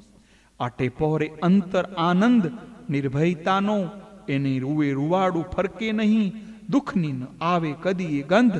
નિર્ભયતાનો ઉપર અંદર એવું સન્માન છે, એક સરખો ઉત્સાહ ને અંત. પુનિત પ્રભુના અણનમ આશરો, એક જ હરિભજનનો સંત. સાધુના સ્વાંગમાં આવેલા લૂંટારાઓ આ ફસાભાઈ જેવું થઈ ગયું. સાધુઓની સાથે એક જ પંક્તિમાં બેઠેલા બંને જણા ભાગી છૂટવા માટે એકાએક ઊભા થઈ ગયા. એટલે જયદેવ સ્વામીનું ધ્યાન તરત જ એ તરફ ખેંચાણું. એ બંનેની આંખમાં ચવાયેલી ભયની છાયા જયદેવ તરત જ પકડી પાડી. પેલા લૂંટારાઓને પણ ખબર ન હતી કે મહામંત્રી આપણને બરાબર ઓળખી કાઢ્યા છે. પોતાના સમીપમાં બેઠેલા રાજાના કાન પાસે પોતાના મુખ લઈ જઈ ધીર સ્વરે જયદેવ સ્વામી બોલ્યા, મહારાજ, એકવાર આપે મને ખૂબ ધન આપવાની ઈચ્છા વ્યક્ત કરી હતી. કદાચ એ વાત આપણને હજી યાદ હશે. હા જયદેવજી, પણ આપ એ વાતનો સ્વીકાર કર્યો. અહીં પધારેલા સંસાધુઓનું સન્માન આપણને હાથે મારે કરવાનું છે. સૌથી છેલ્લે આપનું સન્માન હું જાતે કરીશ. મહારાજ, મને તો સન્માનની રજ માત્ર અપેક્ષા નથી. સન્માન તો મારી પ્રગતિની આડે આવવાનો મોટો અવરોધ છે. આ વિદ્વાનોની સભામાં મારા બે ખાસ મિત્રો પણ આવ્યા છે. જે ધન મને આપવાનું હતું એ આમને આપશો તો આનંદ થશે. નાચી છૂટવા માટે તત્પર બનેલા પેલા લૂંટારાઓ માંડ દ્વાર સુધી પહોંચ્યા હશે. ત્યાં તો સિપાહીઓએ એમની પાસે પહોંચી ગયા. મહારાજ બોલાવે છે એમ સિપાહીઓએ જણાવતા બંનેના મુખ પર કાળી શાહી ઢોળાઈ ગઈ હોય. એમની દ્રષ્ટિ સમક્ષ ફાંસીનો ફંદા ઝૂલતા હોય એવું એમને દેખાવા લાગ્યું. ભયની આછી ધ્રુજારી શરીરમાંથી પ્રસરી ગઈ. જયદેવ સ્વામીના મનમાં તો બંને પ્રત્યે દયા અને ક્ષમાની લાગણી હતી. બંને લૂંટારાઓએ રાજા સમક્ષ હાજર કરવામાં આવ્યા. રાજાએ તો બંનેને જયદેવના પરમ મિત્ર માની આદરપૂર્વક પાસે બેસાડ્યા. એમને પુષ્કળ ધન આપતા જ બંને જણા ચોંકી ઉઠ્યા. બંનેના વિચાર આવ્યા કે મહામંત્રી બનેલા આ માનવીના આપણે ધનને લોભે હાથ પગ કાપી નાખ્યા હતા. એટલે આપણને ફસાવા માટેનું આ છટકું ગોઠવું લાગે છે.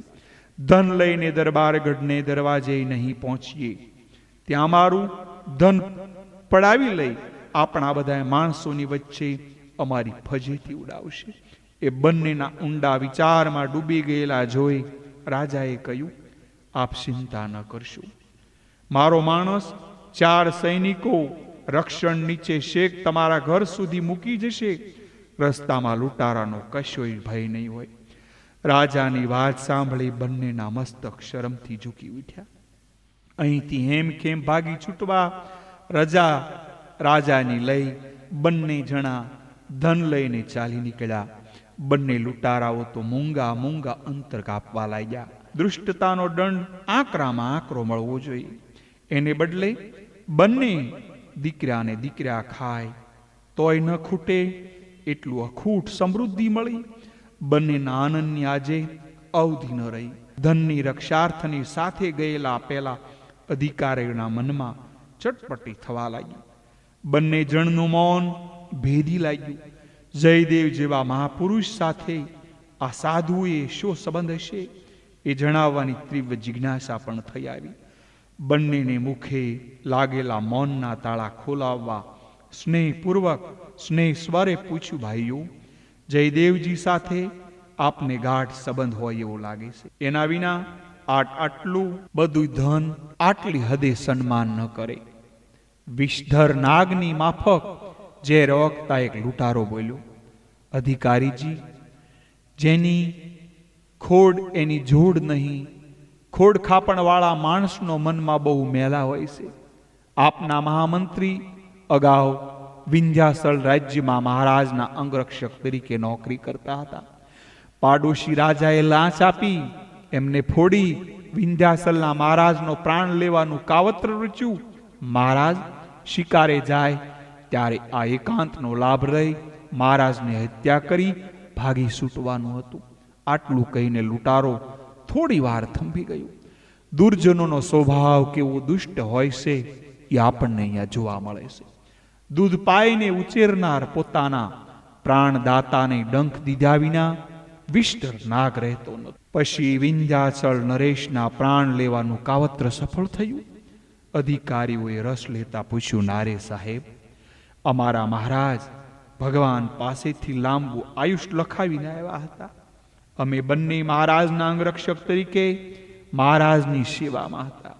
અમારા ટુકડેના નાયક એ નરાધમની મેલી મુરાદ પર ઠંડુ પાણી રેડી દીધું.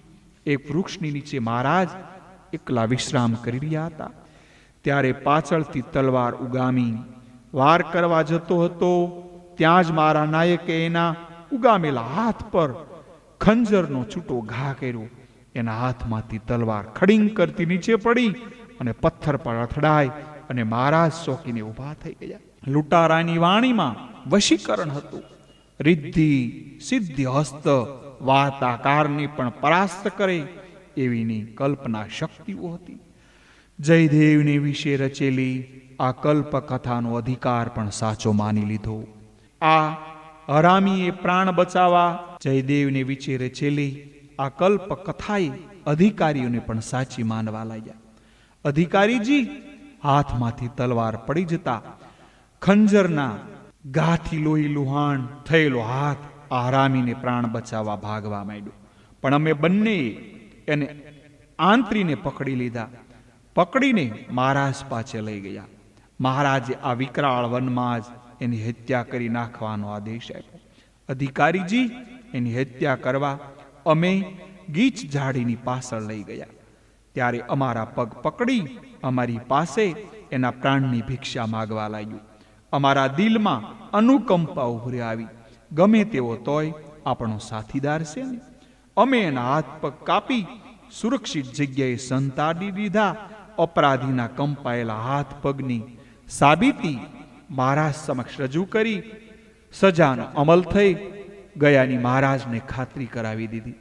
અધિકારીજી એના પર કરેલા આ ઉપકારના બદલામાં તેમજ એનું આ કાળું કૃત્ય આપના મહારાજને જણાવી દઈએ એ માટે અમારું મોઢું બંધ રાખવા અમને મહારાજ પાસેથી આટલું વિપુલ ધન અપાયું છે. પોતાના ઉપકાર કરનાર સંતને પોતાના દુર્બુદ્ધિથી કાળું કલંક લગાડનાર એ સવાય દુર્જનની દુર્જતા ધરતી માતા સહન ન કરી શકી. જાણે શિવજીનું ત્રીજું લોસન ખુલ્યું હોય, એમ જાણે પ્રલયનો પ્રારંભ થયો હોય, એમ મોટા કડાકાની સાથે ધરતીમાં મોટી ચિરાડ પડી ગઈ. અધિકારીની આગળ આગળ ચાલતા લૂંટારાઓ એના પેટાળમાં ગરકાવ થઈ ગયા અને ધરતી પહેલા હતી એવી સમથળ થઈ ગઈ. પોતાનો અપરાધ ભગવાન ક્ષમા કરે છે, પરંતુ ભક્તોને રંજાડનારા દુર્જનોને સખ્ત સજા કરે છે. ત્યાં સુધી એના અંતરમાં અંજપો શમતો નથી. ભક્તોના વિરોધી અંતે નોતરશે વિનાશ રે. શાંતિ નહીં સાંપડે એના હૈયામાં નહીં આશરે. લોહી ઉકાળો જીવનભરનો લમણે રહેશે હાથ રે. શિખામણ કોઈ દેવા આવે સાંભળશે નહીં વાત રે. પેલા અધિકારી અને ચારેય સૈનિકો આબાદ બચી ગયા.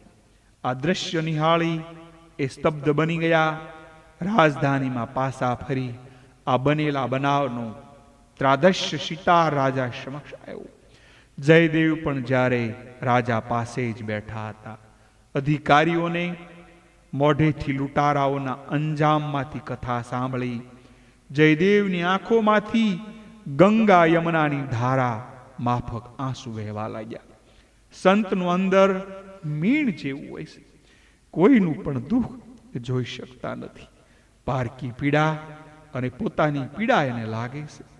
સત હૃદયને માખણ કીધું, કવિઓએ ભૂલ ખાધી. કહેવા ગયા પણ આવડ્યું નહીં, આંખે હશે આંધી. ગરમી લાગે માખણ પીગળે, સંત હૃદય ચઢિયાતું. પર દુઃખના તાપે પીગળે પાણી, પાણી થાતું. સંતોએ પ્રકાશિત દીવડું, મુજ મનથી હું ધારું. સંત હૃદયને માખણ કીધું, કવિઓએ ભીલખા. જયદેવની આંખમાંથી અશ્રુની ધારા વહેવા લાગી. ઉપર આકાશ ભણી અને બંને લાંબા હાથ કરી ગળગળેશ્વરી જયદેવ સ્વામી બોલ્યા. જયદેવના મુખમાંથી જેમ જેમ પસ્તાવા ભરી પંક્તિઓ પ્રગટ થવા લાગી એમ એમ એમના ઠૂંઠા હાથ અને લંગડા પગ સાજા થવા લાગ્યા. અદ્રશ્ય જોતા જ રાજા ખૂબ ભાવવિભોર બની ગયા. લાંબા થઈને જયદેવના ચરણમાં ઢળી પડ્યા. સાજા થયેલા બંને હાથથી ઊભા કરતા જયદેવે કહ્યું, મહારાજ, મારા ગત જન્મના પાપ હજુ અત્યારે માંડ માંડ બળ્યા છે. ત્યાં મારા ચરણોમાં પડી મારું કર્મબંધન શા માટે વધારી રહ્યા છો?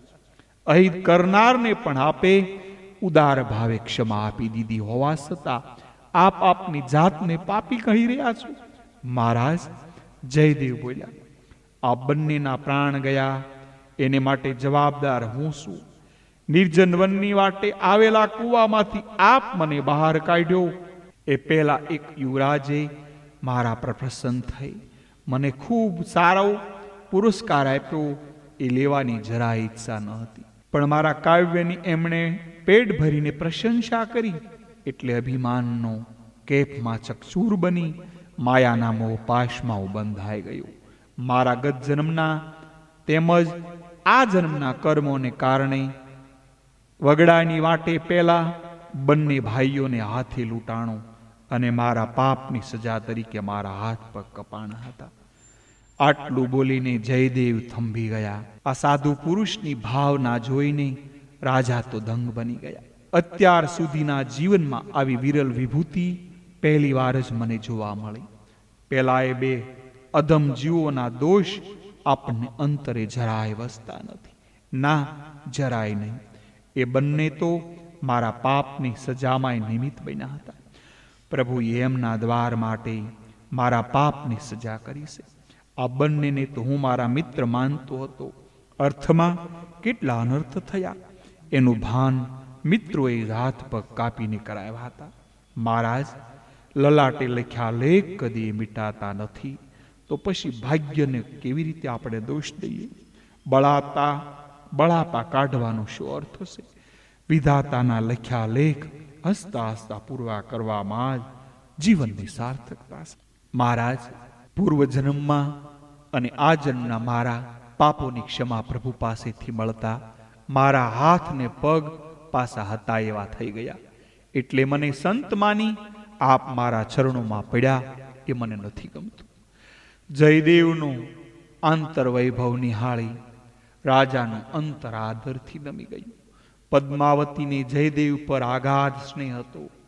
એ પ્રતિવ્રતા નારીએ સ્વામીની તેમજ સર્વેશ્વરની સેવા એકાગ્ર ચિત્તે કરી બંનેના અંતર જીવન જીતી લીધા હતા. રાજમાતા મહારાણી રાણીએ તેમજ અધિકારીઓએ પત્નીઓએ પણ પદ્માવતી પ્રત્યે આદર ભાવ થવા લાગ્યો.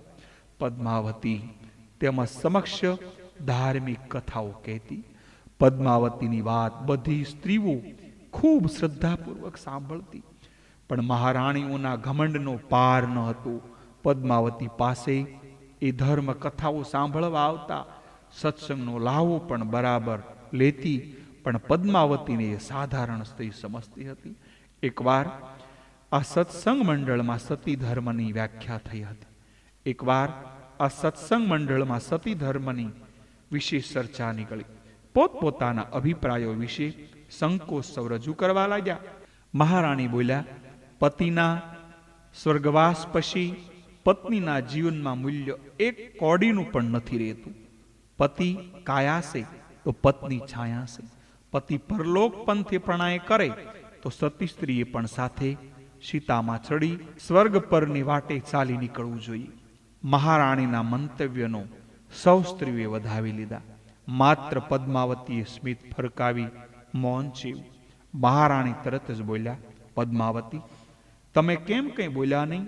સતી સ્ત્રી માટે જે અભિપ્રાય વ્યક્ત કર્યો એ શું આપને બરાબર નથી લાગ્યું?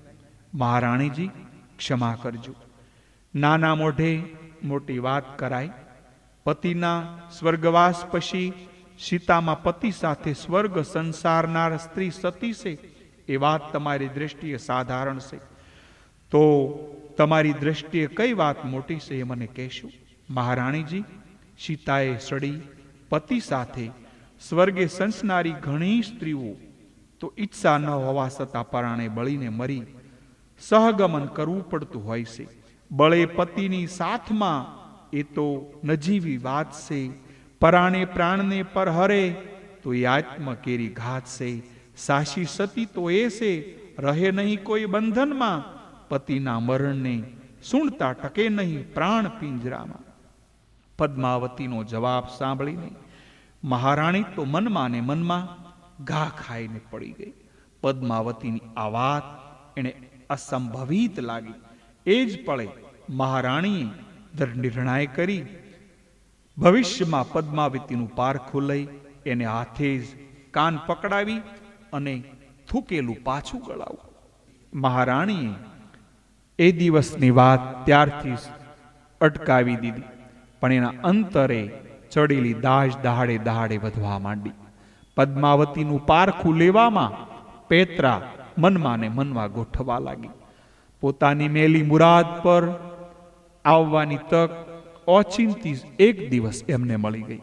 રાજ્યની વ્યવસ્થા નજરે નિહાળતા રાજા સાથે દૂરના પ્રદેશમાં જયદેવ ગયા હતા. એમને પાછા ફરવા મોડું થયું. નક્કી કરેલો દિવસ એ પાછા ન આવી શક્યા. એટલે મહારાણીએ આ તકનો પૂરો લાભ લીધો. પદ્માવતી પાસે જઈ ગંભીર મોઢું કરી ખિન્ન સ્વરે મહારાણી બોલી, બહેન, એક આઘાતજનક સમાચાર સાંભળવાના છે. કાળજું કઠણ કરીને સાંભળજે. મહારાણીજી, બનવાનું હોય એ બને જ. પ્રભુ જે કંઈ કરે છે એ આપણા ભલા માટે જ કરે છે. પદ્માવતીની પ્રભાવશાળી વાણી સાંભળી મહારાણી પર ઘડીભર ડઘાઈ ગઈ. પણ જે ખેલ શરૂ કરવાનો હતો તે હવે પૂરો કરવો જ પડશે ને. મુખ પર વેદનાનો ભાવો લાવવા મહારાણી બોલ્યા, બહેન, મહારાજ સાથે જયદેવ સ્વામી અહીં આવવા માટે પાછા ફરવાના હતા.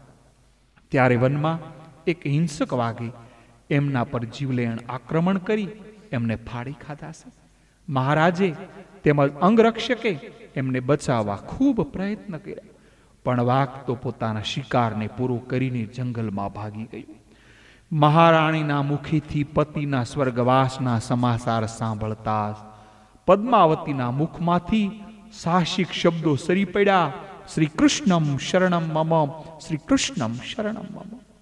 આ શબ્દો સાર સાથે જ એનો દેહ નિશ્ચિતન બની જમીન પર પટકાઈ પડ્યો. જાણે વૃક્ષને વળગેલી વેલી તીવ્ર ઠુકરા ઘાતથી વૃક્ષની વિખૂટી પડી જમીન પર ઢળી પડી હોય. પડ્યા જ્યાં શબ્દો કાનો પર કર્યો નિજ દેહને ખાલી, બનીને પ્રેમની જોગણ પિયુને શોધવા ચાલી.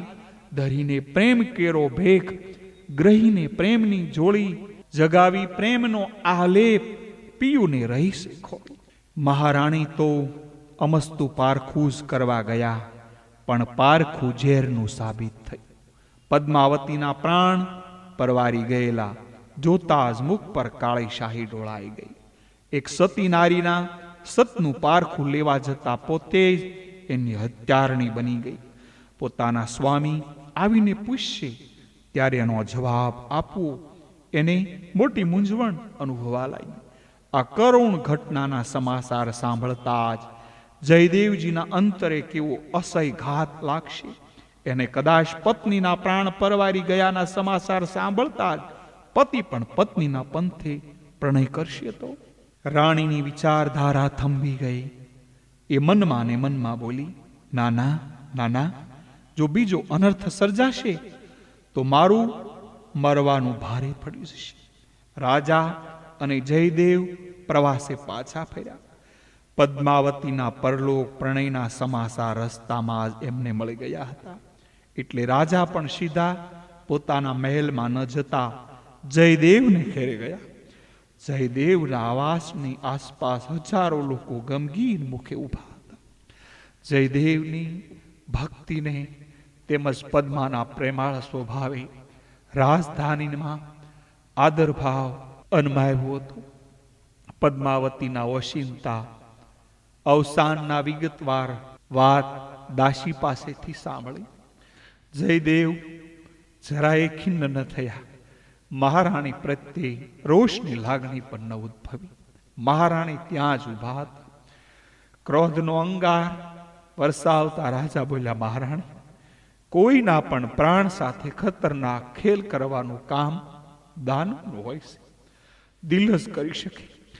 આટલા વર્ષોથી મારું પડખું સેવી રહી હતી, છતાંય આવી આસુરી વૃત્તિ તમારામાં ક્યાંથી આવી? રાજા ઠપકો આપી રહ્યા હતા. એ જયદેવને ન રૂચ્યું. બોલ્યા, મહારાજ, મહારાણીજી પર આપ નાહકનો રોષ ભરાઈ રહ્યા છો. આમાં ચિંતા કરવા જેવું કે ક્રોધ કરવા જેવું કાંઈ કારણ નથી. મારા સ્વર્ગવાસના અસત્ય સમાચાર સાંભળી પદ્માના પ્રાણ પરલોકને પંથે પ્રણાય કરી ગયા. હવે હું અહીં જીવતો પાછો આવ્યો છું. એ વાત મારે અને સ્વર્ગ પાર પહોંચાડવી છે. મારો સંદેશો પહોંચતા જ એ અહીં અવશ્ય આવી શકશે. મહારાજ, ધાર્યું ધરણીધરનું થાય છે. પ્રભુની પરવાનગી વિના તો પાંદડું પણ સુધા ફરકી શકતું નથી. સૌદ બ્રહ્માંડના નાથ કરતા હતા છે. મને તો સમર્થ સર્વેશ્વરનો સદર આશરો મળેલો છે.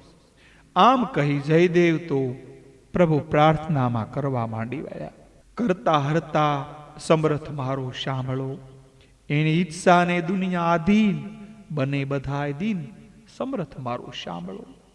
પાન હાલી ન શકે આજ્ઞા વિના એક ઈશારો, સૃષ્ટિ સર્જન પ્રલય પણ થાય, સમર્થ મારું સાંભળો.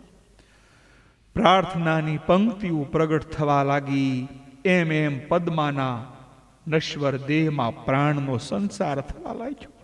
ભક્ત જયદેવ તો પ્રભુના ધ્યાનમાં એકાગ્ર બની દેહભાન ભૂલી ગયા. પદ્માવતીના દેહમાં પ્રાણનો પુનઃ સંસાર થતા એનું રોમે રોમ ચેતનવંતું થઈ રહ્યું. થોડી વારમાં તો પદ્માવતી આળસ મરડીને બેઠી થઈ ગઈ. મહારાજ, મહારાણી એકી અવાજે બોલી ઉઠ્યા, સતી, પદ્માવતીનો જય હો, પદ્માવતીનો જય. ભક્ત જયદેવનો જય, ભક્તાધીન ભગવાનનો જય. જોત જોતામાં જયદેવ સ્વામી જયનાદોથી આકાશ સવાઈ ગયું. જયદેવને પદ્માના ભક્ત જીવનની સુવાસ દૂર દૂર સુધી પ્રસરવા લાગી. ગમે તેવા ભક્તિમય વાતાવરણમાં રહેવા છતાંય રાજસ પ્રકૃતિ પોતાનો ભાગ ભજવતા વિના રહેતી નથી. એ વાતને આ બાદ પ્રતીતિ એમને મહી મળી. થોડા દિવસ રહી જયદેવે પોતાના વતનમાં પાછા જવાની રાજા પાસે રજા માંગી. આથી રાજાના દિલમાં ઘણું જ દુઃખ થયું. પણ મહારાણીએ કરેલા કૃત્યની યાદ આવતા જ એમનું મસ્તક લજ્જાના ભારથી નીચું ઢોળી. રાજાએ દલિત દિલે બંને વિદાય આપી. જયદેવને કે પદ્માવતીને રાજ સુખમાં પણ કંઈ આસક્તિ ન હતી. રાજધાનીને પાદરે આવી પદ્માએ પૂછ્યું, પ્રાણનાથ, હવે ક્યાં જઈશું? માયામુડીમાં તો બંનેની પાસે માત્ર એક મૂર્તિ હતી. જયદેવના હાથમાં રાધાની મૂર્તિ હતી, પદ્માના હાથમાં કૃષ્ણની મૂર્તિ હતી. રાધા કૃષ્ણની મૂર્તિ તરફ વારંવાર દ્રષ્ટિ કરતા જયદેવ બોલ્યા, પદ્મા, આપણે તો મંજિલ વિનાના મુસાફરો છીએ. કેટલી વાટ કાપી અને હજી કેટલી વાટ કાપવાની બાકી છે. એના વિચાર કરતા પ્રભુ પંથના પથિક થોપતા નથી. એ નથી આગળ જોતા કે નથી પાછું વળીને જોતા. એ તો પ્રભુ ભક્તિમાં મસ્ત બની માલતા જ રહે છે. તીર્થયાત્રા કરતા કરતા બંને જણા પોતાના ગામ કુળબુલ આવ્યા. ધરતીનો શેડો છેલ્લું ઘર હોય છે. રાધા કૃષ્ણની મૂર્તિની પુનઃ પ્રતિષ્ઠા કરી ભક્તિ ભાવે પૂજન અર્ચના કરવા લાગ્યા. જયદેવ સ્વામીએ રચેલું વિખ્યાત ગીત ગોવિંદ હજી અધૂરું હતું. ગોંડ નરેશ પાસે જયદેવ રહ્યા તે દરમિયાન તો એને રાજ્યના કામ પણ સંભાળવા પડ્યા હતા. એટલે ગીત ગોવિંદનો એક પણ શ્લોક આગળ રચવાનો અવકાશ મળ્યો ન હતો. હવે તો ગામમાં નિવાસ રાખ્યા પછી બંને જણને ખૂબ ફુરસદ અને એકાંત મળતા હતા. પ્રભુના પૂજન અર્ચન પછી તો સમય ગીત ગોવિંદના નવા નવા શ્લોકો રચવા પાછળ જયદેવ ગાળતા હતા. એકવાર પ્રાતકાળથી જયદેવ ગીત ગોવિંદના શ્લોકો રચવા બેસી ગયા. તે દિવસે શ્રી કૃષ્ણ શ્રી રાધાના પૂજનની જવાબદારી પદ્માવતીને પોતે ઉઠાવી. હૈયાના અંતઃસ્મરણમાંથી પ્રેરણાના સ્ત્રોતો પ્રગટી રહ્યા હતા. એટલે જયદેવ નિત્યક્રમ પર વિસરી પ્રભુ ધ્યાનમાં લીન બની ગયા. એમની આ સર્જના સમાધિ એકાએક તૂટી ગઈ. એક શ્લોક એવો અટપટો આવી ગયો કે ખૂબ પ્રયત્ન કરવા છતાં છેલ્લી બે પંક્તિઓ બેસતી ન હતી. એની ગડમડથળમાં પડેલા જયદેવને ભોજનનો સમય વ્યતીત થઈ ગયો એની પણ ખબર ન પડી. પતિના સાધના ખંડમાં પતિએ ડોક્યું કરતા કહ્યું, સ્વામી આપ ગંગા સ્નાન કરી આવો, ભોજનનો સમય થઈ ગયો છે. પદ્માનો સ્વર સાંભળતા જ જયદેવ ચોંકી ઉઠ્યા. દેવી, આજે લેખન કાર્યની લીનતાને લીધે સમયનું ભાન રહ્યું નથી. આ એક શ્લોકના છેલ્લા બે ચરણ બરાબર બેસતા નથી. ખૂબ ખૂબ મંથન કર્યું, પણ અંતરમાંથી આનંદનો આવિર્ભાવ થતો નથી. તમે ગંગાજીએ જઈ સ્નાન તો કરી આવું. સ્નાન કર્યા પછી તાજગી આવી જશે, એટલે આપમેળે સ્ફૂર્શે. કાર્યેશુ મંત્રી બની પદ્માવતીએ પતિને સલાહ આપી. જયદેવ સ્વામીને આ સલાહ જશી ગઈ. લેખન સામગ્રી પદ્માને સોંપી સ્વસ્વસ્ત્રોની જોડી લઈને ગંગાના સ્નાન કરવા માટે ત્યાંથી ચાલ્યા. ગંગાજી ગામને સામે કિનારે વહેતા હતા. ગંગાજીની પુનીત ધારામાં સ્નાન કરવાનો લાહવો જયદેવ અને પદ્માને રોજ મળતો હતો. પતિની વિદાય થઈ થોડી પળો પણ વીતી નહોતી, ત્યાં દ્વાર પર ટકોરા સંભળાણા. ઘરકામમાં ગુથાઈ ગયેલી પદ્માએ દ્વાર ખોલ્યું તો સામે જયદેવ સ્વામી ઉભા.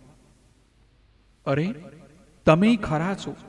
સ્નાન કરવા જવાને બદલે તરત જ પાછા ફેર્યા? પછી જમશો ક્યારે? ભોજન તો ઠરીને ઠીકરું થઈ જશે. દેવી, ગંગા સ્નાન કરવા જતો હતો ત્યાં રસ્તામાં જ મને એ બંને પંક્તિઓ સ્ફુરી આવી. મારી લેખન સામગ્રી સત્વરે લાવો. શ્લોક પૂર્ણ કર્યા પછી ગંગામાં સ્નાન કરવા જઈ સ્નાન કરીને પાછો આવીશ. આજ્ઞાધીર અર્ધાંગનાએ તરત જ લેખન સામગ્રી ધરી. જયદેવે તો સ્ફૂર્તિલી પેલી બે પંક્તિઓ લખી નાખી.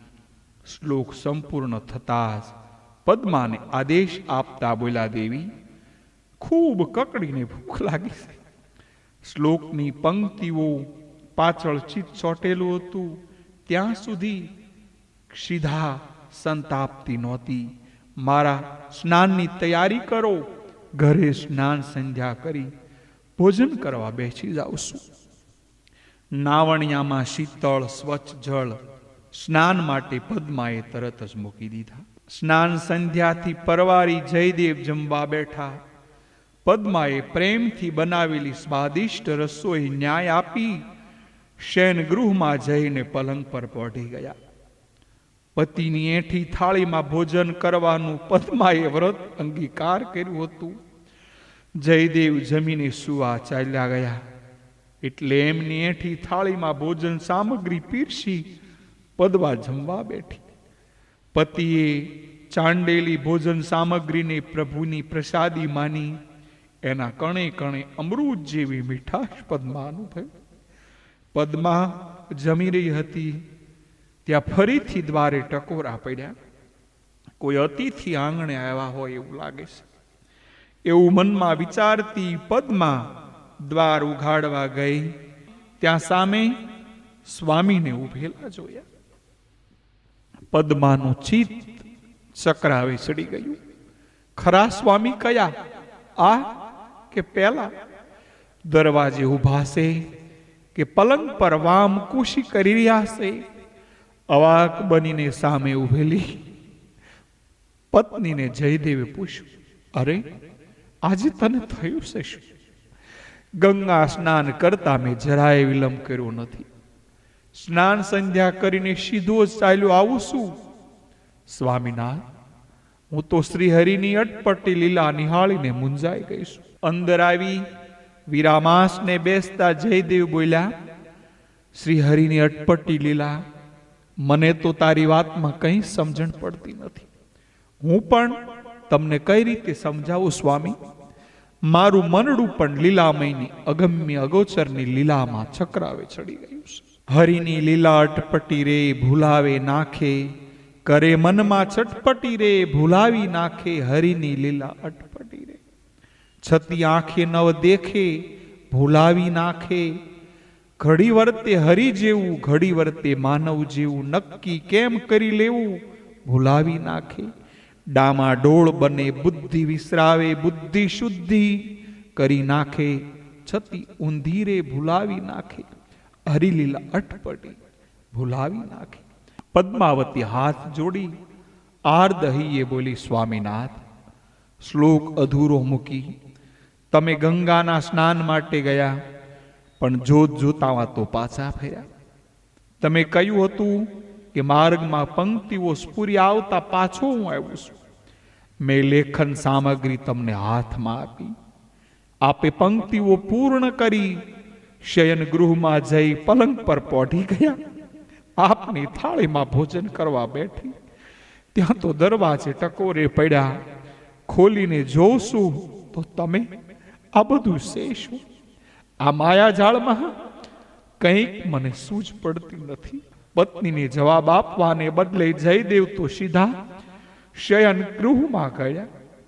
દ્વાર ખોલીને જોયું તો પલંગ પર પથારી સોળાયેલી હતી. પલંગ સાવ ખાલી હતો. પ્રભુની પુનીત નિશાની સમૂહ એક મોરપીંછ ઓશિકા પાસે પડ્યું.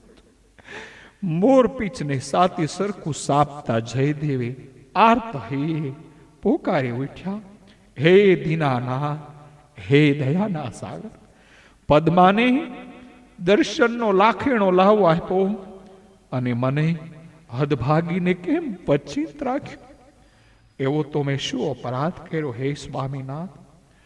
જે લાખેણો લાવો પદ્માને આપ્યો એ સૌભાગ્યને મારી પાસે ઢૂકવા પણ ન દીધું. ત્યાંથી જયદેવ દોડ્યા. પોતાની લેખન સામગ્રી તરફ ગીત ગોવિંદની રચાતી કૃતિ ત્યાં પડી હતી. પોતે અધૂરા મૂકેલા શ્લોકની પંક્તિમાં તરફ જયદેવે જિજ્ઞાસા ભરી દ્રષ્ટિ કરી. એમની આંખો આનંદના અશ્રુથી પોળી બની ગઈ. અધૂરા શ્લોકની પંક્તિઓ પ્રભુએ પૂરી કરી. ખાસ ખૂબી તો એ હતી કે જે પંક્તિઓ લખતા જયદેવને હૈયું ખચકાતું હતું. એ પંક્તિઓ દીવાની માફક ચળહળી હતી. શ્લોકની અંતિમ પંક્તિઓ વાંચતા જયદેવ ભાવ વિભોર બની ગયા. પ્રભુ દર્શનની ખાસ તીવ્ર બની ગઈ. રાધા કૃષ્ણની પ્રતિમા સામે બંને હાથ જોડી મસ્તક નમાવી આર્ધહીએ પોકારીને ઉઠ્યા, પ્યારા પ્રભુ, તલસાવના રાહ જોઉં ક્યાં સુધી? અધીર બનતી આંખલડી આંસુ વહાવું ક્યાં સુધી? સૂક્યા અશ્રુ નયનથી તુજ વીરના અગ્નિ થકી, ભડકા બધે ભડભડ બળે જીગર જલાવું ક્યાં સુધી? પ્રગટમાં નિરખ્યા વિના મનને મનાવું ક્યાં સુધી? ભક્તના સ્વરમાં પ્રભુ મિલનનો તીવ્ર તલસાટ હતો. આ તલસાટ પાસે વિભુને વશ થવું પડ્યું. પદ્માને તો પ્રભુએ જયદેવના રૂપમાં દર્શન આપ્યા. એણે બનાવેલી સ્વાદિષ્ટ રસોઈ નૈવેદ આરોગ્યા. પદ્માએ જ સજાવેલી શૈયા પર શ્યામ સુંદરે વિશ્રામ પણ કર્યું. ભક્ત દંપતીની દર્શનની ત્રીવ ઝંખના નિહાળે શ્રી હરિએ શ્રી કૃષ્ણ રૂપે દર્શન આપ્યા. પ્રભુએ એક હાથમાં બંસી ધારણ કરી વિશ્વને મોહ પમાડે એવું હાસ્ય કરતો શૈલ સબીલો ઉભો રહ્યો. માથા પર મોર મુગટ ધારણ કર્યા ભક્ત જયદેવ સ્વામી અને સતી પદ્માવતી બંને હાથ જોડી મસ્તક નમાવી પ્રભુની આ અવલૌકિક રૂપ માધુરીનું પાન કરતા કરતા બોલ્યા, મનમોહની મુરલી નજરે આવે, મુખ નિરખતા ભાન બધું ભૂલાવે. કિશોર વયરે રંગે કાળો કાળો, નાનો સતાએ જુદો એનો સાળો. મોર મુગટને પીળું પિતાંબર શોભે, વનમાળા ન કાનુડો કુંડળ આપે રે.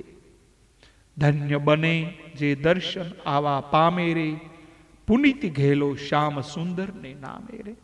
શ્રી કૃષ્ણ ભગવાન પ્રેમ સ્વરે બોલ્યા, તમે બંનેને ખરેખર તમારો ગ્રહસ્થાશ્રમ દીપાયો છે.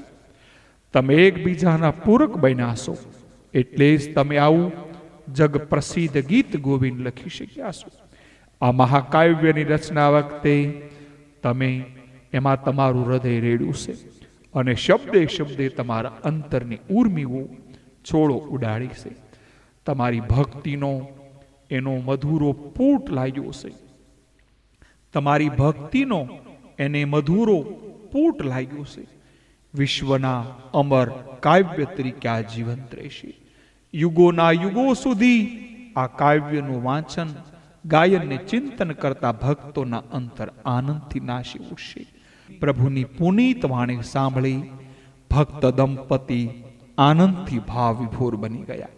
અશ્રુ વહેવા લાગ્યા, હૈયું ભરાયા આવ્યા, કંઠ રૂધાવા લાગ્યા, વાચા હરાઈ ગઈ. શ્રી કૃષ્ણ ભગવાન દિવ્ય દ્રષ્ટિથી કૃપા કિરણો વરસાવતા બોલ્યા, હું તમને બંનેને અત્યંત પ્રસન્ન થયો છું. જયદેવ વરદાન માગ. તને વરદાન આપતા મારું હૈયું વહેત વહેત ઉછળી રહ્યું છે. શ્રી કૃષ્ણ ભગવાન સામે શ્રદ્ધા ભરી મીટ માંડતા જયદેવ સ્વામી બોલ્યા, પ્રભુ આપની પાસે શું માગું? કઈ રિદ્ધિ સિદ્ધિ મારે જોઈતી નથી. ઋષિ મુનિઓને દુર્લભ મુક્તિ પણ ખપતી નથી. છતાં આપ આગ્રહ કરી રહ્યા છો તો આપના ચરણોનો દાસ બનાવો. ચિત્ત સદાય આપના ચરણમાં સોટેલું રહે એવું મને વરદાન આપો. માગું છું મારા નાથજી, રાખી હૃદયમાં આશબાલા માગું છું. દયા કરી દો બાપજી, બનું ચરણનો દાસ બાલુ. દાસની લાયકાત ન મળે, જન્મું ભગતને ઘેરે વાલા. સેવા કરી સુખડા મળે, ટળે 84 ફેરા. આ માગણી જો વધુ પડે, ભક્તના દાસનો દાસ બાલા માગું છું. ભક્તની ભાવના જોઈ ભગવાન પણ ડોલી ઉઠ્યા. ભક્ત દંપતીને વરદાન આપી મારો કૃષ્ણ અંતર ધ્યાન થઈ ગયો. પ્રભુ દર્શન પામ્યા પછી જયદેવની કલ્પનાને જાણે પાંખો આવી. ધીરી ગતિએ વધતું ગીત ગોવિંદ સંપૂર્ણ તૈયાર થઈ ગયું. એ દિવસે જયદેવના આનંદની અવધિ ન રહી. પતિનો પ્રસન્ન ચહેરો નિહાળી પદ્માવતી બોલી ઉઠી, આજે તો જાણે આંગણે મહોત્સવ હોય એવો આનંદ આપના મુખ પર મને જોવા મળે છે. પ્રભુના ચરણમાં ચિત્ત સદાય છોટેલું રહે છે. એ માટે ભગવાને આપણને સંતાન રાખવાની કૃપા કરી છે. દીકરા દીકરી પરણવાનો ઉત્સવ તો આપણે આંગણે આવવાનો નથી. આ ગીત ગોવિંદ મારું પહેલું સર્જન છે. આજે પરિપૂર્ણ થયું. એનો આનંદ અંતરે મને શમતો નથી. દેવી, આપણે સાથે બેસીને નિત્ય આનું ગાન કરીશું. ભગવાનના ગુણાનુવાદનું ગાન કરતા હૈયર ખાઈ જાય. દેવી, હરિકથાનો મહિમા અપાર છે. ગણપતિજી શારે હાથે લખ્યા કરે, બ્રહ્માજી શારે મુખે બોલ્યા કરે, તો પણ હરિકથાનો મહિમાનો પાર ક્યારે આવે એમ નથી. પછી તો એ નાનકડા ગામમાં જયદેવ અને પદ્માવતી નિત્ય ભગવાનના ગુણાનુવાદ ગાવા લાગ્યા. પ્રભુ ભક્તિમાં તલ્લીન બની ભાવિક ભક્તોને સત્સંગ સુધામૃતનું પાન કરાવવા લાગ્યા.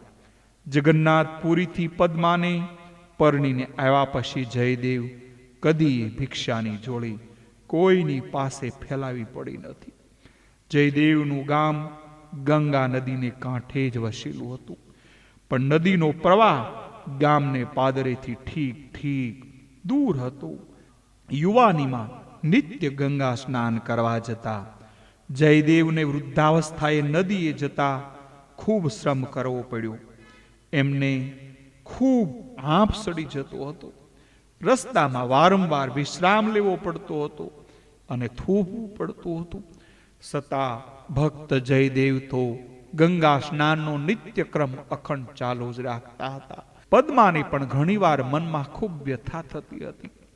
લાકડીનો ટેકો ગંગામાં સ્નાન કરવા જતા પતિને નિહાળી આંખમાંથી અશ્રુઓની ધારા સરી પડતી. એકવાર તો પતિના બંનેના ચરણ પકડી સ્નેહ સ્વરે કહ્યું, નાથ, આપણે ઘરે હું જે પાણી ભરી આવું છું એ ગંગા માતાનું પુનિત જળ છે. આપનાથી હવે આવર જવરથી હાલાકી વેઠાતી મારાથી નથી જતી. કોઈ વાર રસ્તામાં તમને ઠેસ વાગશે તો પડી જશો. સતી નારીને પતિના અમંગળની કલ્પના કરતાએ કમકમા આવી ગઈ. દેવી, જ્યાં સુધી ગામમાં હો ત્યાં સુધી ગંગા સ્નાન કરવાનો નિયમ રાધા કૃષ્ણની સમક્ષ મેં નિયમ લીધેલો છે, પણ એ નિયમ તો યુવાની વયે લીધો હતો મહારાજ. હવે જ્યારે શરીર અશક્ત થયું, લાકડીને ટેકે માંડ ડગુમગુ ચાલી શકો છો, ત્યારે આમાં થોડીક માનસોડ કરશો તો પ્રભુ કાંઈ નારાજ નહીં થાય. દેવી, નિયમ એટલે નિયમ એક જાતની તપશ્ચર્યા છે. પ્રભુના રાજીપા કે નારાજી માટે કઈ નિયમ લેવાનો નથી. નિયમ તો આપણા અંતરના આનંદ માટે લેવાનો હોય છે. નિયમમાં કોઈ છટકબારી ચાલી નહીં શકે. માણસ પોતાના સ્વાર્થની ખાતર કે પોતાની સગવડતાની ખાતર નિયમમાં છટકબારીમાં મૂકે છે. એ નિયમ રહેતો નથી. એ તપ રહેતું નથી. માત્ર પોતાના અંતરાત્માને અને ખુદ પરમાત્માને ચિતરવાની ચિત્રપિંડી બની જાય છે. સ્વામીજીના મુખથી નિયમનો મહિમા સાંભળી પદ્માવતીના મનમાં દુઃખ ઓછું થયું. પતિના તપને એ પણ ભક્તિ ભાવે જોવા લાગી. થાકી જવા છતાં, હાફી જવા છતાં ગંગા સ્નાનની ટેક પણ દિવસ પાડ્યા વિના જાળવી રાખી. પણ ભક્તિની આ ટેકે શ્રી હરિના હૈયાને હલાવી નાખ્યું. પોતાના ભક્તની વ્યથા જોઈ દીનાનાથનું દિલ દ્રવી ઉઠ્યું. ભક્તો શ્રમ નિવારણ, ભક્તની ટેક જાળવવા એમણે ગંગાજીનો પ્રવાહ બદલીને ગામને પાદરે વહેતો કર્યો. હરતો હરી દુખે રે, કષ્ટો તો સઘળા કાપે રે, સોંપે જ્યારે એને ફિકર તો બધી રાખે. હરતો હરી દુખે રે, કષ્ટ તો સઘળા કાપે. ગંગાના પ્રવાહને પાદર પાસેથી વહેતો નિહાળી લોકોના આશ્રયની અવધિ ન રહી. ગામ આખું પ્રવાહના દર્શનાર્થે ઉમટ્યું. ગામના ભાવિક લોકો અને જયદેવની પંક્તિઓનો ચમત્કાર માનવા લાગ્યા. જયદેવને કાને આ સમાચાર પડ્યા એટલે તો હર્ષ ઘેલા થઈને ગામને પાદરે પહોંચી ગયા. ગંગાજીના જળને મસ્તકે સડાવી ગદગદ કંઠે બોલ્યા, માં, દીકરો તમારી પાસે રોજ આવતા થાકી જતો હતો. દીકરાને સ્નેહ જળમાં સ્નાન કરાવવા આપ પાદરે આવીને વેચાને. માં, મારા પર તમારી અસીમ કૃપા વરસી રહેશે. શ્રી હરિએ મારા પિતાએ જ પુત્રનું દુઃખ જોઈ આપને આજ્ઞા કરી હોય એવું મને લાગે છે. અરે મારા પ્રભુ, મારો નિયમ જાળવવા, મારી ટેક સાચવવા આપે મારી માતાને અહીં સુધી આવવાની તસ્તી લેવાનો આદેશ આપ્યો. મારા જેવા એક તુચ્છ માનવી માટે આપે અશક્યને શક્ય કરી બતાવ્યું. જયદેવ તો પ્રભુ ભક્તિમાં પાગલ બની પોતાના મનોભાવ વ્યક્ત કરવા માંડ્યા અને પ્રભુમાં નહીં માનનારા નાસ્તિકો આ દ્રશ્ય જોઈને બોલવા લાગ્યા, ડોસાની ડગલી સટકી ગઈ છે, સાઠે બુદ્ધિ નાઠી. ભક્તો તો નિંદા કે પ્રશંસાથી પર હોય છે. ગંગાજીનો પ્રવાહ પાદર પાસે વહેવા લાગ્યો. ત્યારથી જયદેવના ગંગા સ્નાનમાં ઘણી સુગમતા સર્જાઈ ગઈ. જયદેવના ઉત્તરાવસ્થામાં દિવસો સાનુકૂળ પત્નીના સહસારમાં અને રાધા કૃષ્ણની સેવામાં ખૂબ સારી રીતે વીતવા લાગ્યા. એક દિવસ જયદેવ રાધા કૃષ્ણની પ્રતિમા સામે ધ્યાનમાં બેઠા હતા. ત્યાં જ બે બાકડા બની ઊભા થઈ ગયા. સમીપમાં બેઠેલી પત્ની બોલી ઉઠી, સ્વામીનાથ, શું થયું? આમ એકાએક શા માટે ઊભા થયા? ધ્યાનમાં કોઈ દુઃખદ સ્વપ્ન આવ્યું? ના દેવી, દુઃખદ સ્વપ્ન નથી નિહાળ્યું. મને ધ્યાનમાં શ્રી કૃષ્ણ ભગવાનનું દિવ્યાતીત દિવ્ય દર્શન થયું. વૃંદાવનમાં ગોપીઓના વૃંદમાં કંદમ વૃક્ષની શીળી છાયામાં વેણુધર બિરાજ્યા છે. એમની સાથે વસવા આપણને બોલાવી રહ્યા છે. દેવી, મારું મન હવે આપણા ગામ પરથી ઉઠી ગયું છે. હવે તો શ્રી કૃષ્ણના સાનિધ્યમાં વૃંદાવનમાં રહેવા તન મન તલસી રહ્યું છે. અહીંથી પ્રસ્થાન કરવાની તૈયારી કરો.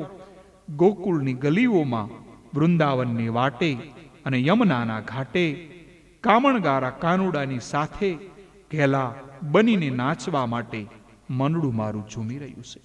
સ્વામીનાથ, વૃંદાવન જવાની ભાવના તો મારા હૈયામાં ઘણાય વખતથી છે, પણ વૃદ્ધાવસ્થાને લીધે આપણને પ્રવાસ યાત્રાનો શ્રમ ઉઠાવવો ન પડે એ સારું. એ ભાવનાને લીધે આપને હું કહેતી નહોતી. પતિ સાથે પળે પળે દાંપત્ય અનુભવતી પત્ની પોતાની બધી મનોકામનાઓ પતિની ઈચ્છાઓમાં સમાવતી એક સિક્કાની બીજા બાજુ બની ગઈ. જે વૃંદાવનને જયદેવ જખતા હતા, એ વૃંદાવનને પદ્માવતીનો પતિના ચરણોમાં જ માનતી હતી.